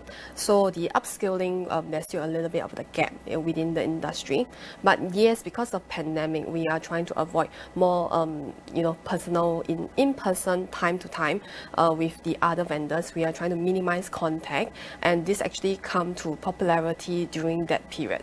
Absolutely. So it does make a lot of sense that adoption would be key, but we'll go into some factors impacting low uptake, particularly in the Malaysian landscape. Not too sure about Singapore, but perhaps you can share with us later. Let's first now, Puy Keng, focus for a little bit on looking at the construction industry as a growth sector when it comes to labor market and also job opportunities, even though it's definitely making up around 4% on average of Malaysia's GDP, employing close to 1.5 million people, give or take. At the same time, young people are very reluctant to join the industry. It's still seen as a 3D industry, right? Yeah. Tell us a bit about that. So when you mention 3D, I think the most common words that comes connected to the construction industry is definitely dirty, dangerous, and demeaning. Sure. And I've been there. Personally, even for myself and my family included, when I first started in this industry, they felt that it's the same. We had the same perception about this industry being very dangerous, especially for a girl, and so much so for young people who have no experience or no in-depth perception into this industry. But however, and I'll even throw in another D for you, it's actually quite demanding. Demanding, yeah, sure, Yes. Absolutely. Just because of the fact that it involves a lot of, at least at the more beginning and entry-level positions, a lot of manual labor, right? Yeah, and not just that, there are many facades and aspects to a construction industry, and it's not just the manual workers that we are looking at. There are many skilled professionals that we need at the background to be supporting this entire construction project as well. So from the get-go, we are thinking about having designers, architects to be involved, and we will have quantity surveyor and site surveyors, and then following by engineers who will need to all come together to actually build a successful project in terms of a construction industry. So with this in mind, we need to remind young people that this is no longer just about the traditional perception that we have about construction industry, where people are doing hard labor, on site, wearing hard hats under the sun whole day. And now with the incorporation of technology, a lot of this has eased up as well. So IBS is a perfect example where a lot of these fabrications were actually done in a factory. So that means that assembly that are being done on site has a much shorter time, which also results in shorter time in the sun and also speeding up the entire construction duration. Exactly. And I love the fact that you pointed that out, but also I just wanted to quickly emphasize that even before more modern construction industry methods came into place, at least for the Malaysian market, about 60% of construction crews actually used to be women way back in the day. And women used to do a lot of what we call the most demanding and some of the dirtiest jobs, including the bricklaying, etc., lugging of timber and all that. So do you think, though, there is a lack of awareness amongst, especially, let's say, fresh graduates for the kind of other opportunities there are in the construction industry outside of just being out there on the construction site? Yeah, I do feel that this is very valid. A lot of fresh grads, and even when they are going through education, not many people will actually think of a construction industry as one of their career path. They might think of architecture, perhaps, right? Yeah, or engineer. But we have to think about this as one whole collective ecosystem that works hand in hand with one another. And being an engineer, you can also tap into, doing research and development for new technology that can help actual site works. So, and we are seeing a lot more of that recently, which is good news for us. And also for young people go. Generally, I feel it's more about perception. I have been coaching young people and children nowadays with my capacity, and I always like to start off as, do you want to guess my occupation? And I'll tell them that I make dreams into reality. And it's always interesting. I love that tagline. It's always interesting to see how children react to it. Sure. They're like, wow, you make dreams into reality. What do you do really? And you see them go into a huge discussion about, guessing about my occupation. And it is then that you see the spark in their eyes that this is no longer just about contractors or manual labor. It's the outcome of it where you are thinking about beautiful buildings, beautiful architecture that are built by our own hands. So it turns around the perception. I hope that this message gets across to more younger generations out there, that it's not just about bricklaying, but at the end of the day, when you see a beautiful building, you know that you've contributed to a part of it. Absolutely, and I think we've all been walking somewhere and admired the beautiful construction, right? So moving from the positive side of things, of course, that your journey is somewhere towards the mid-range of your career. Let's go back and look at some of what are the pain points or challenges, particularly for women who are joining the construction industry sector. Yeah, so that's something that resonates with me. Being a woman in the construction sector hasn't been easy, but since young I have been somebody who is fascinated by Lego sets. I'm always thinking about how these little modular blocks can actually come together to build this beautiful, huge structure. And I think that resonates with construction industry as a whole, right? You are all just little moving parts coming together to build something that's bigger than yourself and bigger than the team. And the challenges that the women typically feel and face in the industry is actually deep-seated in a lot of culture and in a lot of environment.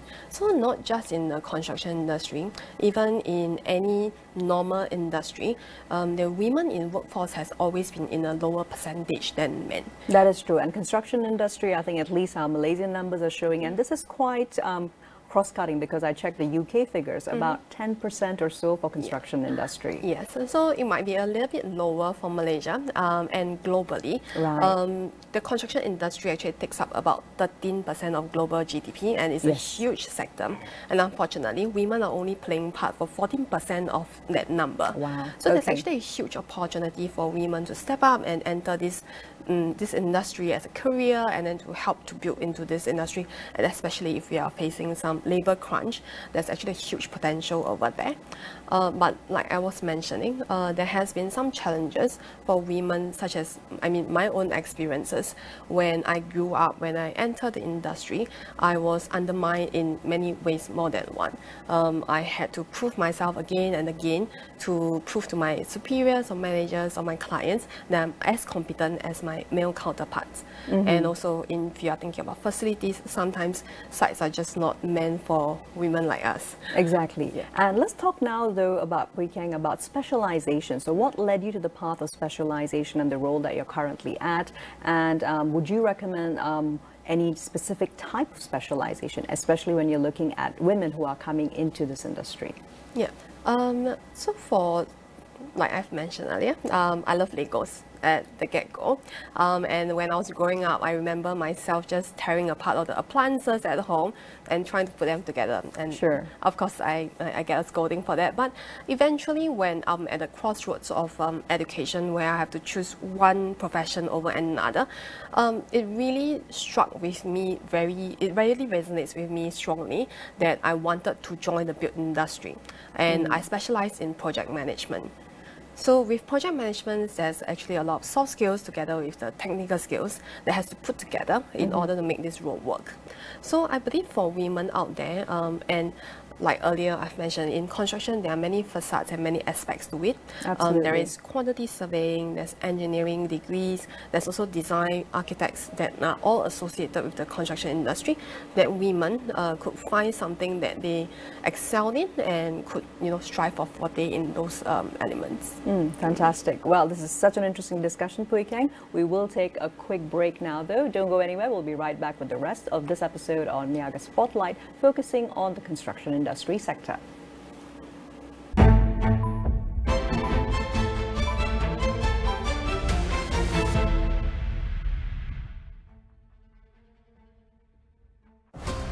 222 wakil rakyat melontar hujah suara rakyat, bergema di bangunan keramat demi amanah juga mandat. Ikuti liputan inklusif sidang Parlimen bersama saya, Umawati Ramaya. Saya, Hasimi Muhammad. Dan saya, Idaudin Daud. Hanya di Astro AWANI.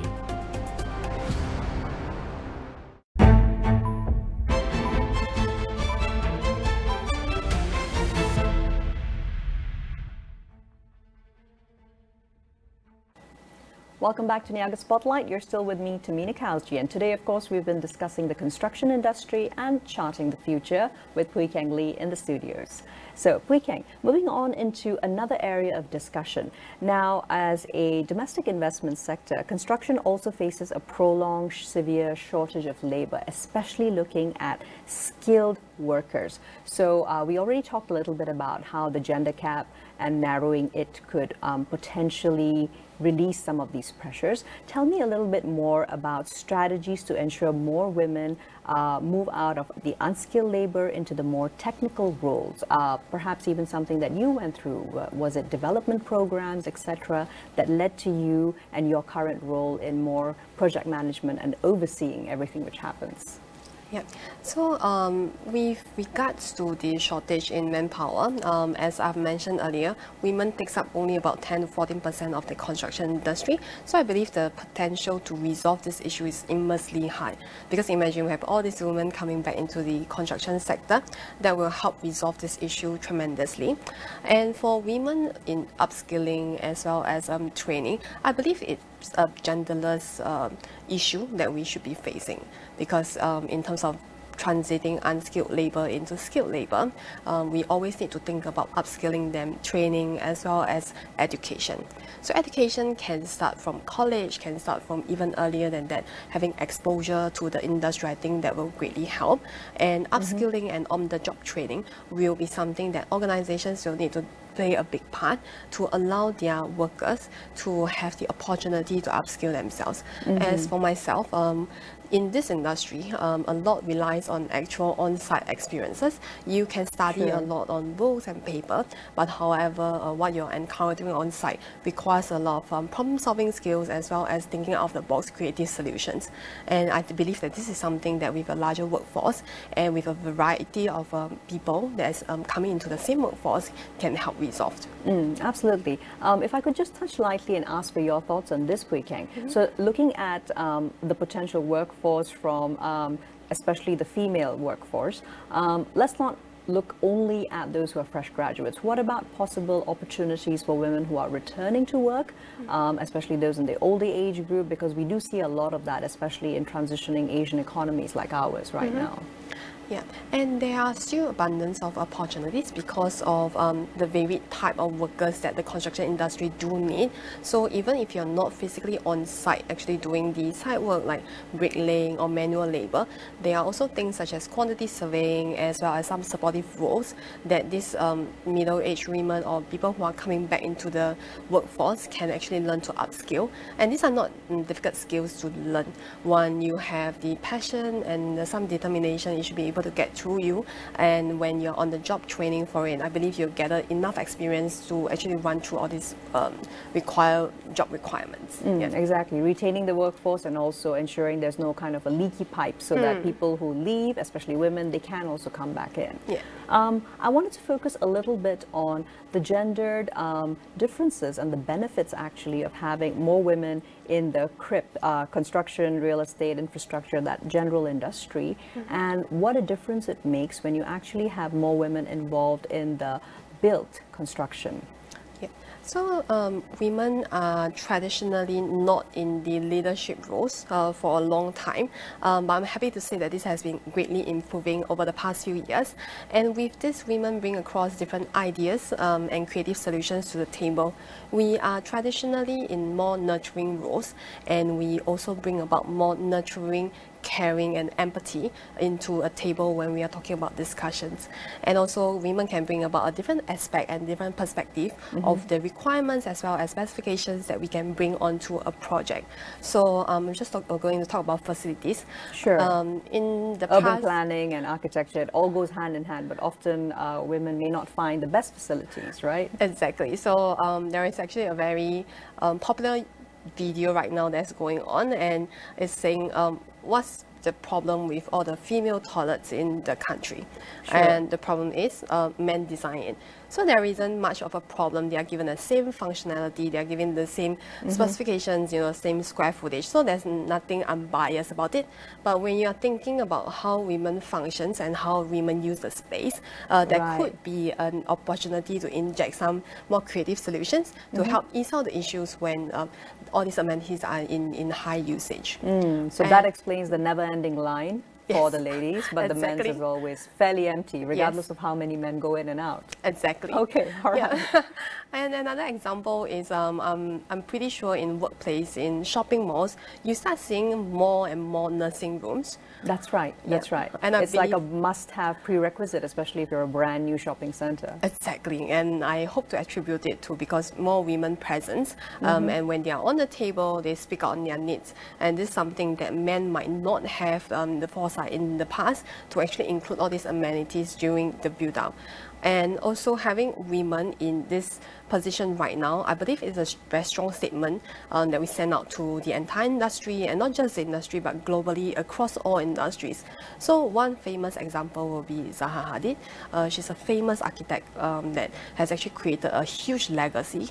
So some of her examples of her building comes with fluidity. It's always very feminine, and one of the examples will be the Dongdaemun Design Plaza in Korea, which is pretty famous, and her legacy lives on.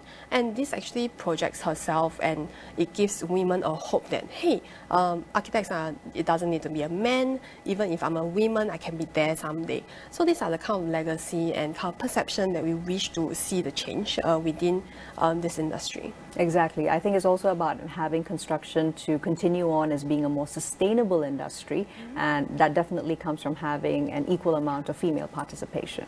Right. So from there, Pui Kiang, let's move on into speaking about digitalization, AI, Gen AI, and how has that actually been transforming the work processes in the construction sector, especially over the past 1 to 2 years alone? Yeah, that's really a hot topic right now. How is AI actually helping us in our work? So at the very top line, I would say that AI has generally changed the processes in how we work because it moves things so quickly. It became very intuitive.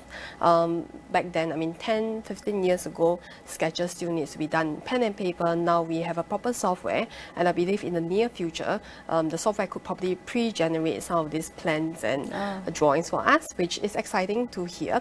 But however, we also need to be considerate about biases such as data privacy, as well as how the software may be biased towards a certain type of design or a certain type of element that could have been prevented in terms of a human intervention.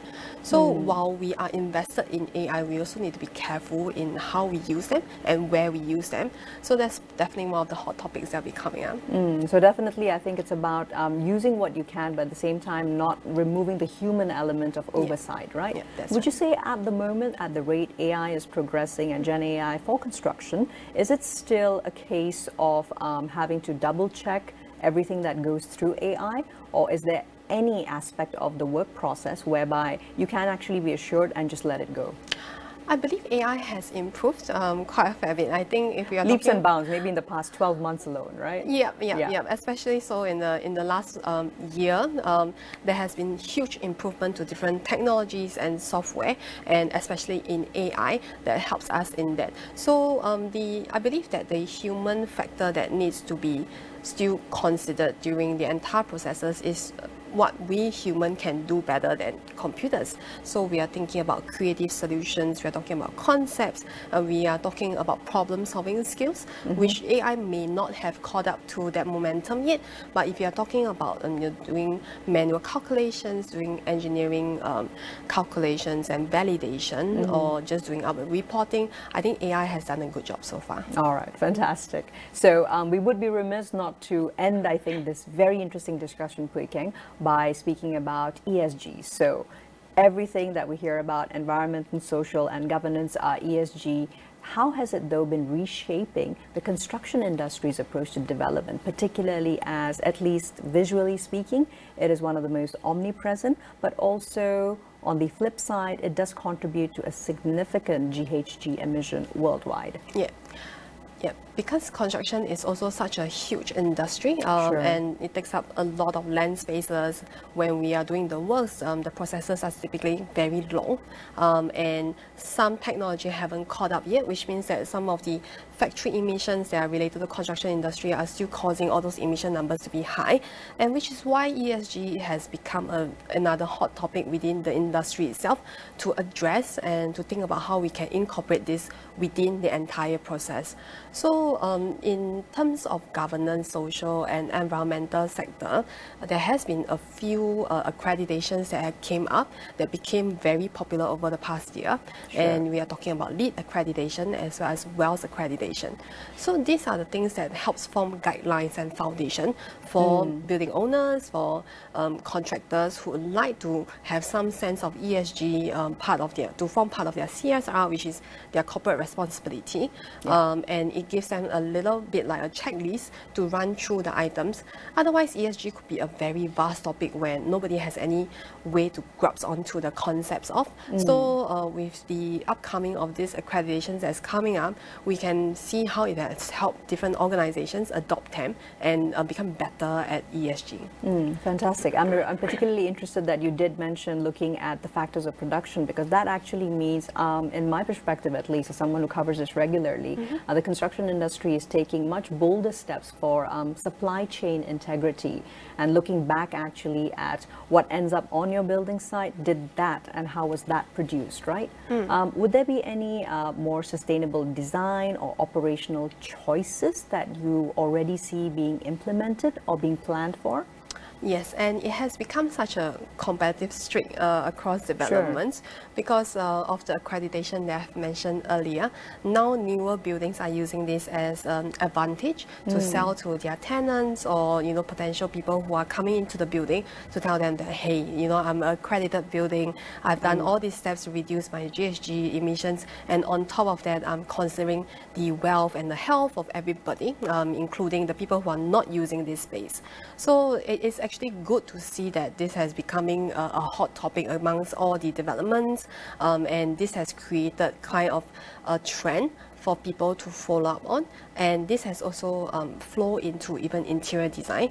So for Unity Space, because we are doing most of interior design for corporate fit out, for offices fit out, we also partner with big and small vendors and partners to consider ESG efforts. So we had this initiative back then. It was called Casa Congo, which we have empowered women because they were doing an initiative to clean up the beaches from all the plastic and the straws and whatnot. So this Casa Congo actually empowered them to make all this upcycled material into pieces of art that people can now hang in their offices. So these are also small efforts that small organizations can do, while bigger ones can also think about bigger impactful items that they can follow through. Exactly. So I'm really hearing the fact that it's not enough to have a building that is finished and then you can call it green, but also all the processes leading up to it. Yeah, that's right. Okay, fantastic. Well, we could really go on because there's so many other issues to speak about, but Pui Keng, it's been an absolute pleasure having you on the show. Thank you. Well, that's all we have time for today on Niaga Spotlight with me, Tehmina. Kaoosji. We'll be back next Friday with more business analysis and insights. Here's to a productive week ahead.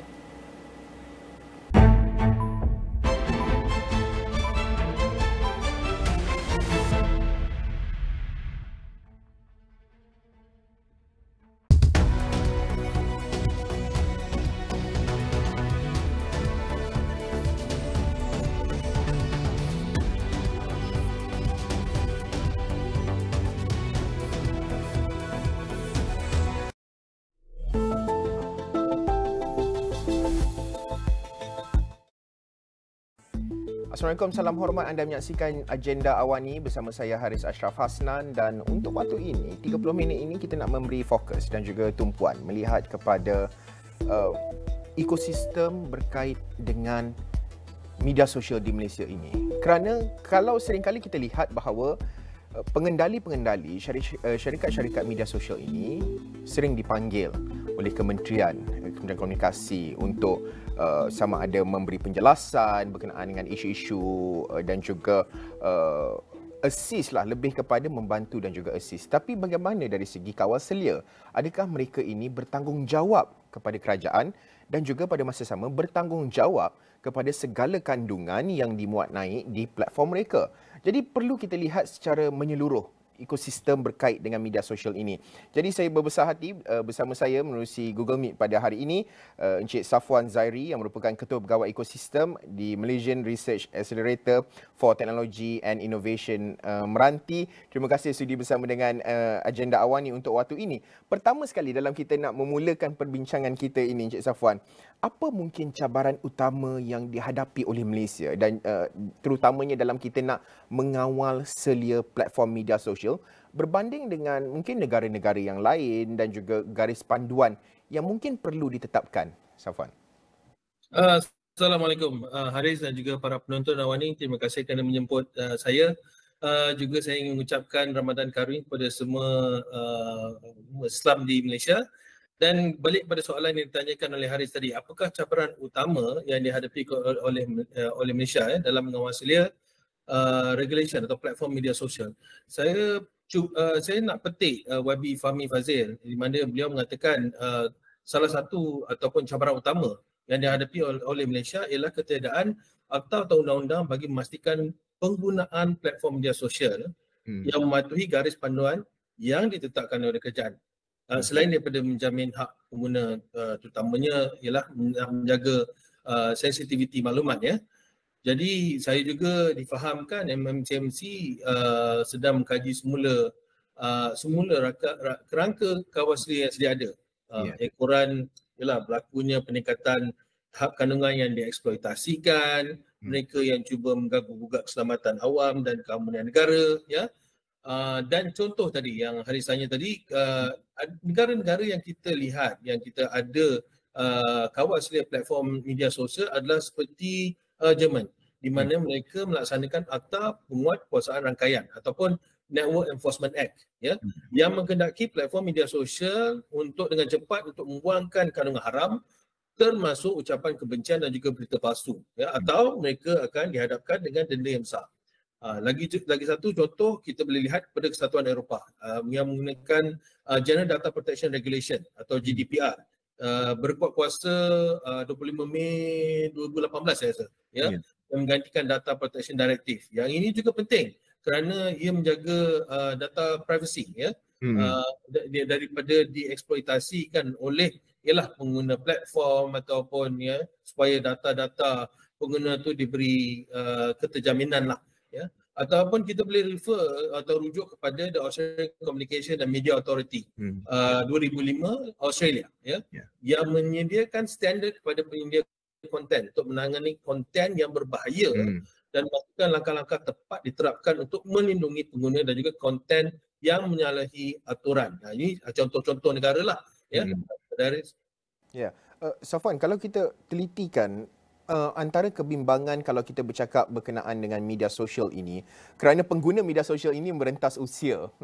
Sekecil-kecil kalau kita cakap di peringkat usia mahu pun 3-4 tahun tu pun kalau dah ada akses kepada gadget itu dah boleh akses kepada media sosial sehinggalah kepada warga emas. Bercakap soal ekosistem ini, bagaimana Safwan melihat bahawa pentingnya pengawalan media sosial pada masa sama, kesannya yang pada ketika ini yang tiada kawalan secara khusus, kita tidak mempunyai akta secara khusus ini memberi impak yang besar terutama dalam kalangan kanak-kanak. Pandangan Safwan melihat perkara ini? Saya beri satu pandangan sebagai ialah kita bila kita melihat daripada sebagai salah satu agensi kan, dan saya dapat lihat daripada maklumat yang saya terima daripada Awani daripada sebelum ni ya, saya diberitahu bahawa kajian melibatkan lebih kurang 1,000 punya pengisi survey. Pengguna WhatsApp 71%, Facebook 51%, TikTok 49%. Saya rasa memang penggunaan media sosial itu memang meluas lah daripada seperti hari kata daripada kecil hingga besar. Kadang-kadang kita tengok budak tu dia bila menangis je, mak bapak dia ambil lah kan. So dia menggunakan YouTube ke apa ke. Kadang-kadang kita tak tahu apa, kita tak pantau Kadang-kadang kita pun sibuk tapi kita pun tak pantau. Jadi itulah kebimbangan tu memang ada. So bila kita lihat pada isu-isunya tu dia macam berbagai jenis isu Contohnya ialah kadang-kadang bila social media ni atau media sosial ni juga di tangan kita kuasa ini dengan kita untuk bila kita muat naikkan berita-berita ataupun information yang kurang tepat, kadang-kadang kita tak periksa dahulu kan. Kadang-kadang tanpa kita sedari dia bertentangan dengan etika sesetengah kaum ataupun negara kan atau masyarakat madani. Jadi yang itulah kadang-kadang kita terlepas pandang. Tapi pada masa yang sama kita kena jaga juga itu yang pentingnya ada perlindungan ataupun akta ataupun peraturan ni supaya selain daripada kita punya sebagai ibu bapa kita kena jalankan tanggungjawab kita untuk memantau anak-anak kita, sebagai para pendidik kita kena ajar budak di sekolah kan, dan juga kita juga kena ada peraturan dan akta yang di mana kita dapat mengawal apakah konten yang dimuat naik dan dipertanggungjawabkan kepada penyedia platform tersebut jadi mereka juga mengambil kira apa juga yang dimuat naik oleh pengguna social media, sama ada dia yang consume ataupun yang produce lah so yang itu penting. Safwan, pandangan Safwan, adakah tindakan kementerian, kalau kita lihat kementerian memanggil syarikat-syarikat penyedia pengendali platform ini, sebab selalunya memanggil dan juga seolah-olah assist sahajalah, maksudnya hanya membantu kerajaan. Okey, kita akan berusaha membantu kerajaan sekian. Tetapi rasa kebertanggungjawapan sebagai pengendali media sosial itu mungkin tidak ada disebabkan ketiadaan akta ataupun peraturan kawal selia itu. Adakah itu menyebabkan bahawa kurangnya efisien dari segi pengawasaliaan pada ketika ini, pandangan Safwan? Pandangan saya, dia kena ada carrot and stick lah Okay. Dia kena ada akta, dia kena ada peraturan, pada masa yang sama sesi libat urus dengan pihak industri, dengan pihak penyedia platform, dengan persatuan ataupun masyarakat madani. Ini penting. Kita kena ada dua-dua. Kita tak boleh force saja because kita mungkin tak mengetahui dia di social media dan juga teknologi ni dia sangat dinamik. Teknologi dia bertukar daripada hari ke hari, konten pun bertukar lepas tu dengan dia punya demografik yang menggunakan social media pun bertukar. Jadi untuk memang saya beranggapan bahawa kita perlu ada peraturan dan kita perlu ada akta yang kita yang patut ada untuk mengawal penyedia platform supaya tidak they don't abuse lah dan dia mengambil kira apa konten yang dimuat naik oleh dia punya pengguna tu pada masa yang sama daripada segi yang libat urus tu penting juga. Apa kita nak bukan takat enforce the law, enforcement tu penting, tapi kita nak make sure that dia punya involvement tu so enforce senang, bukan maksud saya senang, enforce tu maknanya one way tapi kalau kita nak lagi efektif tu, Haris mention efektif tu, dia kena ada both ways, dia two way traffic. Kita kena faham apa yang dimuat naik kita kena faham apa yang dikonsum, kita kena faham demografik dan maklumat-maklumat data-data tersebut, because kita nak buat based on data driven decision adalah daripada pihak industri. Jadi penglibatan pihak industri itu amat penting. Tapi penglibatan pembuat dasar, penglibatan bila kita nak craft akta atau undang-undang tu, itu pun penting. Maknanya kita boleh lihat negara-negara lain yang seperti yang contohnya Germany atau Australia ataupun US ataupun negara-negara lain yang ataupun EU tadi sudah pun memulakan langkah-langkah untuk supaya dia jaga konten dan juga privacy data protection untuk pengguna lah. Safwan, itu kita cerita di peringkat syarikat penyedia platform. Kerana kalau kita bercakap soal ekosistem ini, ianya besar, bukan sahaja penyedia platform, tetapi malah individu, keluarga, seperti Safwan sebutkan tadi, guru-guru juga berperanan dan juga banyak sebenarnya yang terlibat, stakeholders ataupun orang kata pemegang taruh yang terlibat dalam kita nak mewujudkan kawal selia peraturan yang baik dan juga khusus dalam kita nak menguruskan media sosial di Malaysia ini. Bagaimana dari segi sifat kendiri ataupun kawal selia kendiri yang ada pada terutamanya dalam kalangan rakyat Malaysia, ibu bapa, guru-guru dalam nak memberi pendidikan dan juga nak memastikan bahawa kawalan itu sebenarnya perlu hadir juga dari diri kita sendiri, Safwan. Oh, penting. So soal pengawasan yang kendiri ni kan, tadi saya ada contoh tentang ibu bapa, ya. Saya pun kadang-kadang dulu salah juga, cuma masa saya dulu telefon bimbit, dia belum lagi, iPad belum banyak lagi lah. So saya rasa penglibatan ibu bapa, ya, untuk memantau ataupun memastikan anak-anak mereka tu menggunakan social media dengan betul, ya, amatlah penting. Penglibatan guru-guru di sekolah juga, sebagai kita ada topik berkenaan dengan IT, topik berkenaan dengan teknologi, ya, patut kita masukkan juga tentang social media. Because social media ni dia dia is also known as dia panggil sebagai double edged sword, ya. So contohnya dia boleh potong ke kiri dan ke kanan.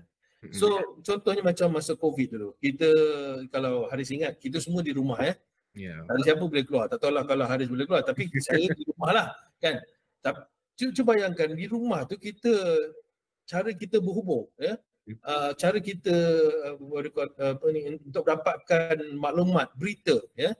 Sekarang kita berubah, kita banyak kebergantungan kepada social media tu, kan. Jadi itulah kita punya maklumat, dia punya pergerakan kawalan, pergerakan macam mana hari ni, kan. So banyak dia punya maklumat tentang COVID, vaksin-vaksin baru, itu the impact positif tu memang ada, ya.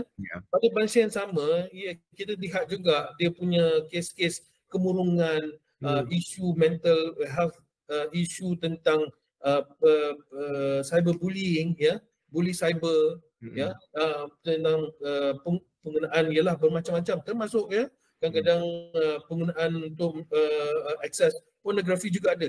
Jadi inilah kita lihat, kita kena tak boleh semua bergantung pada akta dan undang-undang. Ya, daripada di rumah ke sekolah ke universiti, ya, dan syarikat dan masyarakat sekeliling, masyarakat madani perlu memainkan peranan yang penting, ya, dalam mendidik, mengasuh supaya anak-anak kita ni faham mana konten yang betul, mana konten tak betul, mana yang asli, mana yang tak asli.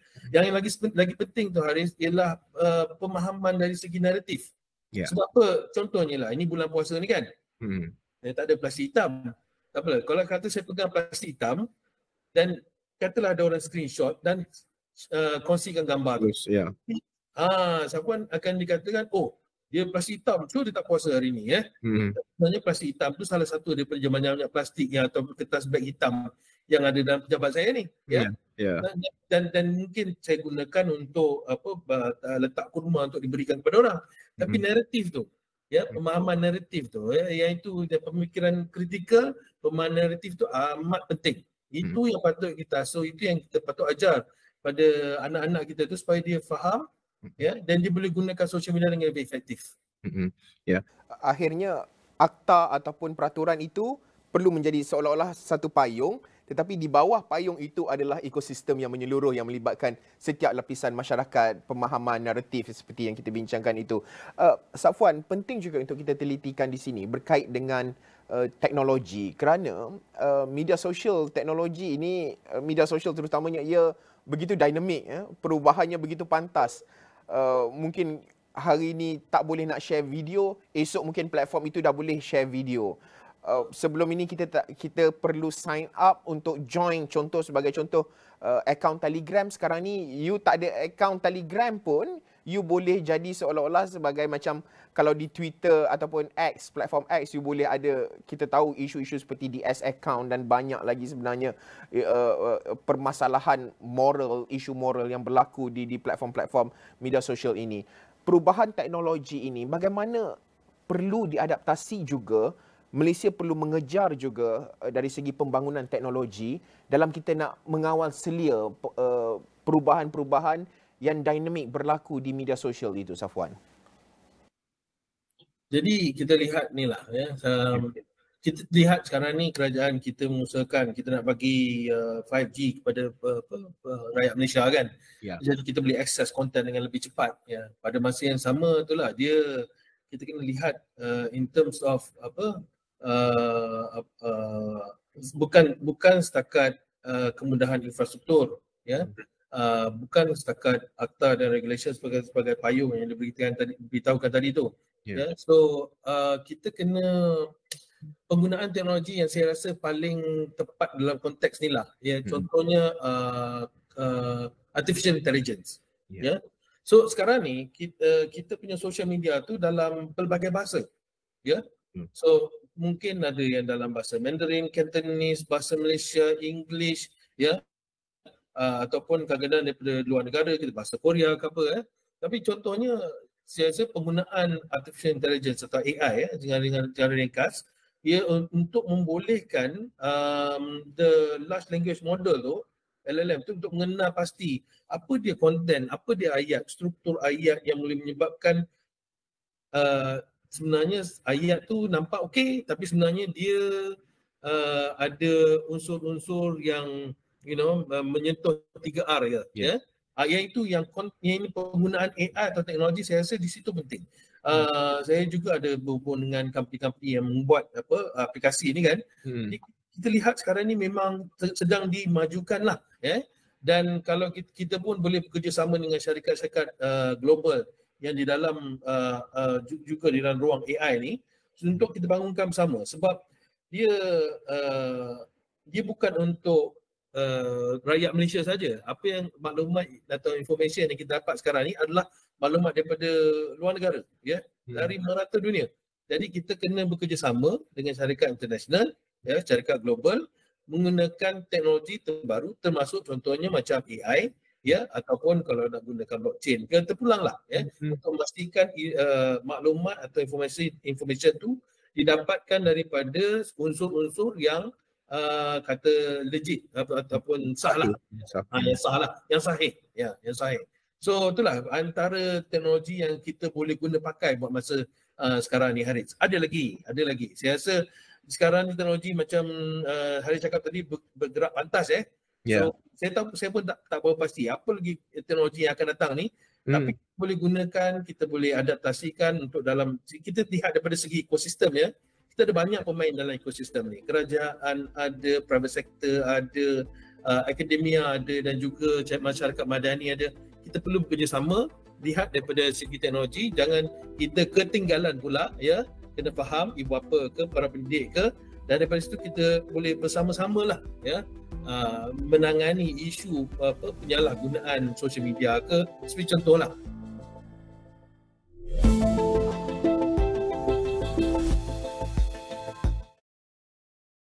Lima lelaki penghantar makanan didakwa di Mahkamah Magistrate Bangi atas tuduhan membunuh seorang pemandu kereta lelaki dalam satu kejadian. 4 sungai di sekitar kawasan perindustrian Pasir Gudang di Johor termasuk Sungai Kim Kim didapati tercemar dan berada pada tahap yang membimbangkan. Kerajaan sudah mulakan inisiatif untuk menggantikan kenderaan operasinya kepada kenderaan elektrik EV dalam skala kecil terlebih dahulu.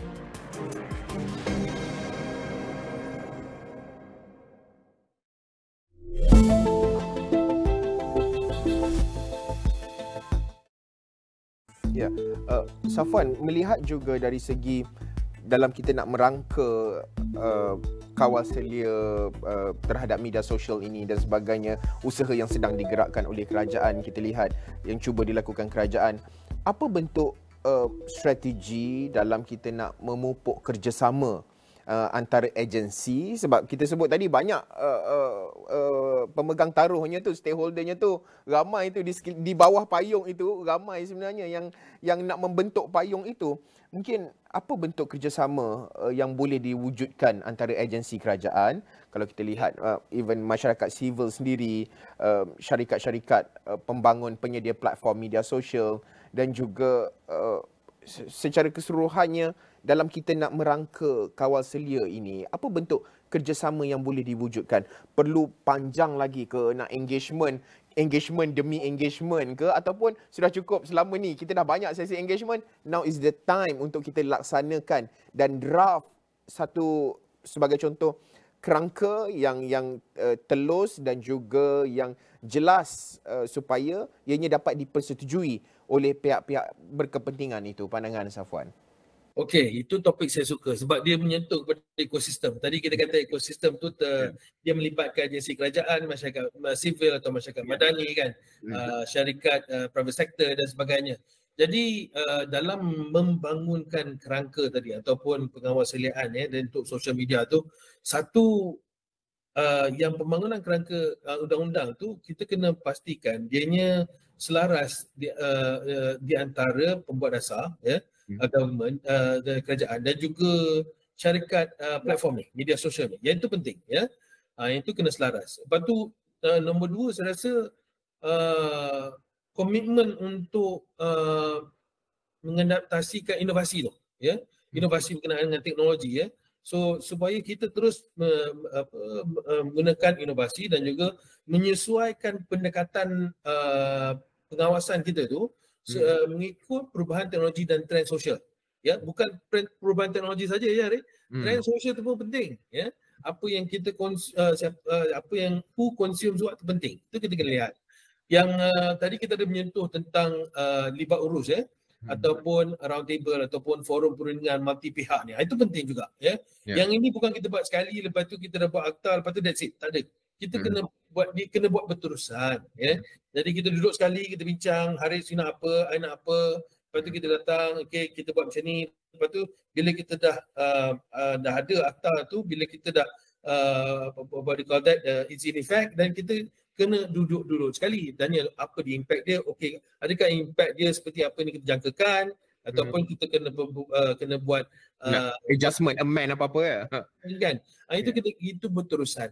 So apa kalau contohnya satu akta tu kita bukan katalah tahun 1990 lepas tu kita biar aje iaitu susah tu, banyak yang kita ketinggalan nanti ya. Sebab dia adalah boleh dikatakan satu akta ataupun undang-undang yang progresif yang perlu sentiasa dikemaskini, yang dinamik, Safwan. Progresif, dinamik dan juga kena praktikal. So ini pendekatan ni semua the important words lah. Ayat-ayat penting ni bukan saja dekat ayat, tapi kita kena pastikan dalam kerangka tu kita masukkan kita punya nawaitu tu dalam tu ya. Tujuannya kita ada satu akta, satu peraturan yang boleh gunakan untuk semua orang, dan juga daripada masa ke semasa kita rombak atau kita perhalusi atau kita tambah baik apa yang perlu kita laksanakan ya, supaya ini boleh digunakan berterusan. Safwan, mungkin soalan terakhir saya dalam kita usaha yang sedang dilakukan oleh kerajaan dan juga penglibatan pelbagai pihak penyedia platform, masyarakat madani seperti yang Safwan sebutkan tadi, even di peringkat pendidik ya, guru-guru, bagaimana Safwan melihat bahawa pada ketika ini the low hanging fruits itu ada? Apakah low hanging fruits yang boleh dikecapi dan juga dicapai segera oleh kerajaan, sama ada perlu disegerakan dari segi sesi libat urus, dari segi nak bertemu, nak berbincang, panggil pihak-pihak pengendali platform ini, mungkin di peringkat AGC Jabatan Peguam Negara juga perlu dilibatkan kerana kita nak membentuk akta ataupun di peringkat undang-undang ini kan. So bagaimana Safwan melihat bahawa what's the low hanging fruits yang boleh dilaksanakan dan boleh dilakukan segera dalam nak merealisasikan perkara ini? Okay, saya lihat daripada dua nilai perspektif lah. Satu, kalau daripada perspektif akta dan undang-undang ya, saya rasa kita sekarang ni ada Akta Multimedia Communication 1998 ya. Dalam tu pun ada sebenarnya ciri-ciri tentang macam mana kita nak pastikan maklumat yang dimuat Naik tu adalah sahih ke tak, ya. Itu daripada segi akta memang kita kena lihat perlunya payung tadi yang Haris mention tadi, ya, ada payung. Itu penting. Dan dari masa ke semasa kita lihat baliklah, ya. Pada masa yang sama saya punya pendekatan ialah again kita seperti dibincangkan tadi, kita tak boleh biarkan semua kepada akta dan juga pembuat dasar, ya. Dan kita pun tahu semua kita ada tanggungjawab. Saya tadi tengok Haris masuk ada Instagram ada kan. Saya lebih kepada LinkedIn dan juga tweet, tapi social media tu yang lain saya consume, ya. Jadi itu juga saya ada tanggungjawab. Ada tanggungjawab tentang apa yang maklumat yang information yang saya buat turun, yang saya consume, ya. Dan juga tanggungjawab dia sebagai bapa juga, ya, dalam keluarga tu, ya, untuk memastikan anak-anak saya tu menggunakan social media secara responsible, secara bertanggungjawab. Itu penting. Jadi jawapan saya itulah terbagi pada dua. Satu, penting payung, akta, peraturan. Pada masa yang sama kita punya tanggungjawab sendiri sebagai ibu bapa, ya, dasar, sebagai masyarakat madani, pendidik, ya. Itu juga kita akan bagi penekanan. Dua-dua ni saya rasa ada low hanging fruit dia sendiri, ya.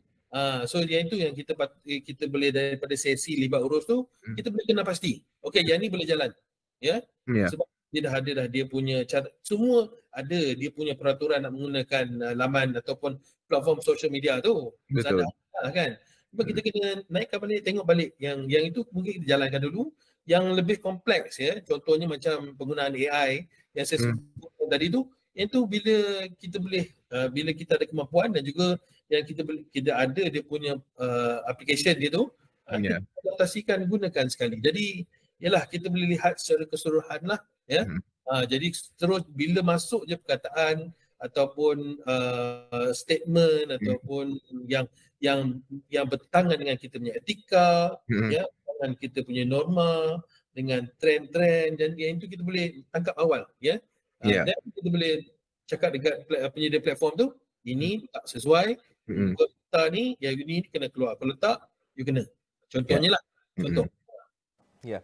Safwan, sudah tentu banyak perkara yang perlu ditelitikan dalam kita nak merangka dari segi peraturan kawal selia ini, dan sudah tentu penglibatan pelbagai pihak itu perlu, dan juga input-input sesi libat urus seperti yang Safwan cadangkan juga, itu juga cukup penting dalam kita nak merealisasikan inisiatif ini. Terima kasih sekali lagi saudara Safwan Zairi yang merupakan Ketua Pegawai Ekosistem Malaysian Research Accelerator for Technology and Innovation, meranti atas idea, cadangan dan juga pandangan melihat kepada usaha nak mengawal selia platform media sosial ini. Sekian saja agenda AWANI untuk waktu ini. Kita akan dapatkan pelbagai lagi respon dan juga pandangan melihat kepada topik ini. Saya Haris Ashraf Hasnan. Assalamualaikum. Salam hormat.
Di dalam setiap berita yang dibawa, konteks amat penting.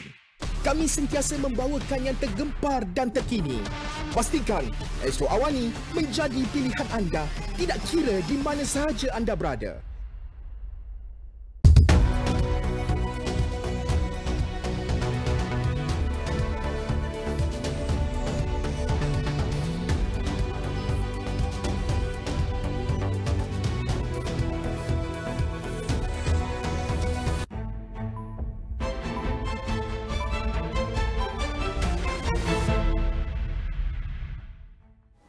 All right, in 2024, Malaysia is set to see a growth or a significant growth in its fintech industry, and this is primarily due to increased digital adoption in the country, supported by government's regulations, funding, as well as a growing talent pool. And the fintech landscape in Malaysia particularly is evolving dynamically, and as well as through various segments, which includes digital banking, and then we have Islamic fintech, we have insurtech or insurance technology, and then we have wealth tech and also digital payments. So to discuss further, we have the right authority in the studio joining me this morning, which is Wilson Bed, the President, Fintech Association of Malaysia, or FAOM. Good morning, Wilson. Good morning, Nabila. Thank you for joining me this morning. All right, maybe firstly, you can share what are the top things that were the highlights in the fintech industry in 2023, and what can we expect in 2024? Sure, thanks, Nabila. 2023 marked a significant year for fintech developments because the whole world, and of course in Malaysia, we came from the aftermath of COVID pandemic. There was when the business communities started to get back to action in a more normalized setting. However, the bright side of the entire COVID pandemic was the spur of the development and adoption of digitalizations. And in the financial services, this was not excluded. And this is where last year in 2023, the Fintech Association of Malaysia, we have witnessed tremendous growth in the fintech industry in Malaysia. And I could give a few examples and highlights. And some of these are well known in the market. For example, we saw the first announcement of the digital bank in the name of Jax Bank, which came to action in end of last year. And of course, this year in 2024, another two have announced that they have started operations. We have also seen regulators, both the main ones, Bank Negara Malaysia and Securities Commission of Malaysia, who oversees the development of fintech industry, have put in a lot of effort and also initiatives to further spur the digitalization in the financial services sector, underscored by the importance of the financial sector blueprint 2022 to 2026 by Bank Negara Malaysia, and also a lot of initiatives by Securities Commission of Malaysia.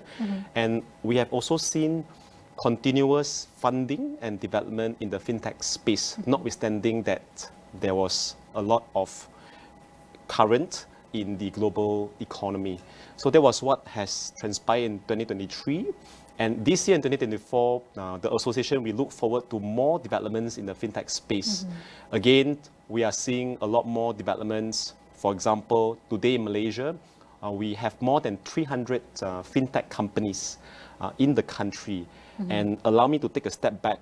When I first ventured into fintech space about 10 years back, and that was also the time when the Fintech Association was first started, we barely had less than 100 fintech companies. Today, we have more than triple the size. But more importantly, a lot of these fintech companies have grown in terms of maturity. If you just take a public transport ride along the fintech corridor, if I may, from Bangsa South to Mid Valley to KL Central, you could see a thriving fintech hubs and offices. And this marks, to me, a very optimistic future for fintech industry in Malaysia in 2024 and beyond. We'll get there on the innovative or the bright side of the fintechs, but we know when it comes to technology advancements or evolutions, we know there were loopholes or challenges that we faced, especially in last year, 2023. So what kind of strategies or how can we improve this fintech industry in 2024 and years forward? There are definitely challenges in any new industries. And to me, yes, financial technology is not something new.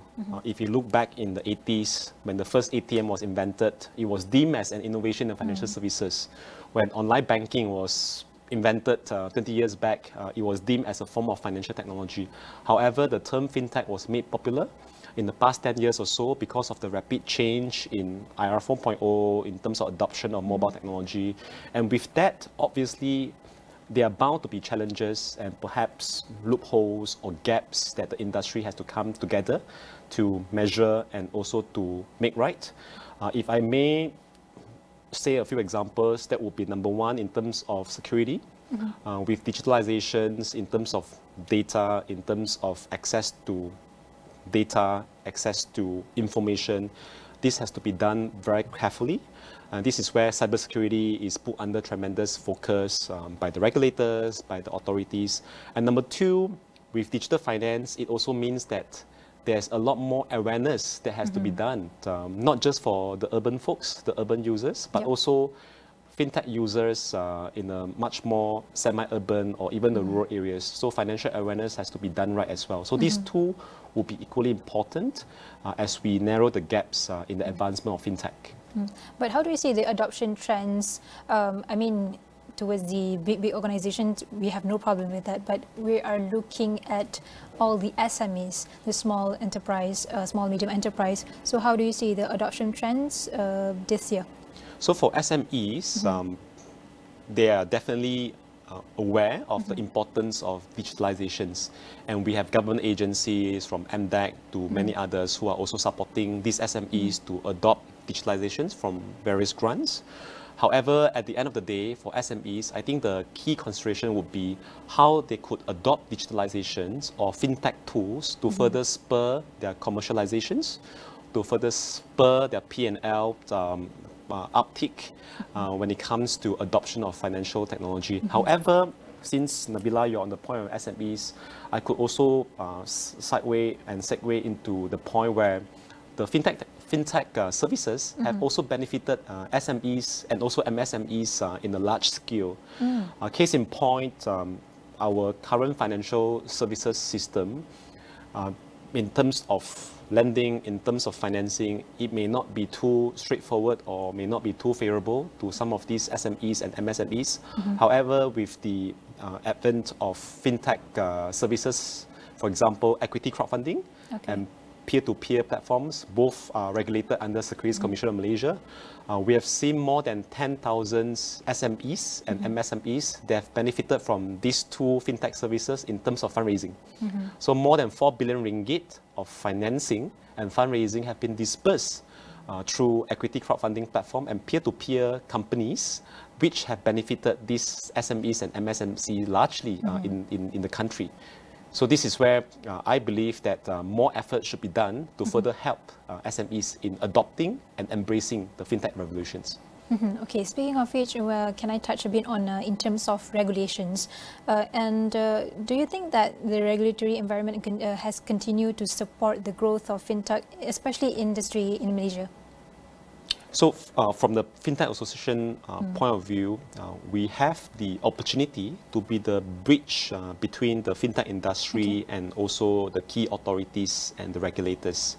And from our experience of doing a lot of roundtable discussions with Bank Negara Malaysia, with other regulators, together with the industry participants, what I can say from the perspective of the Fintech Association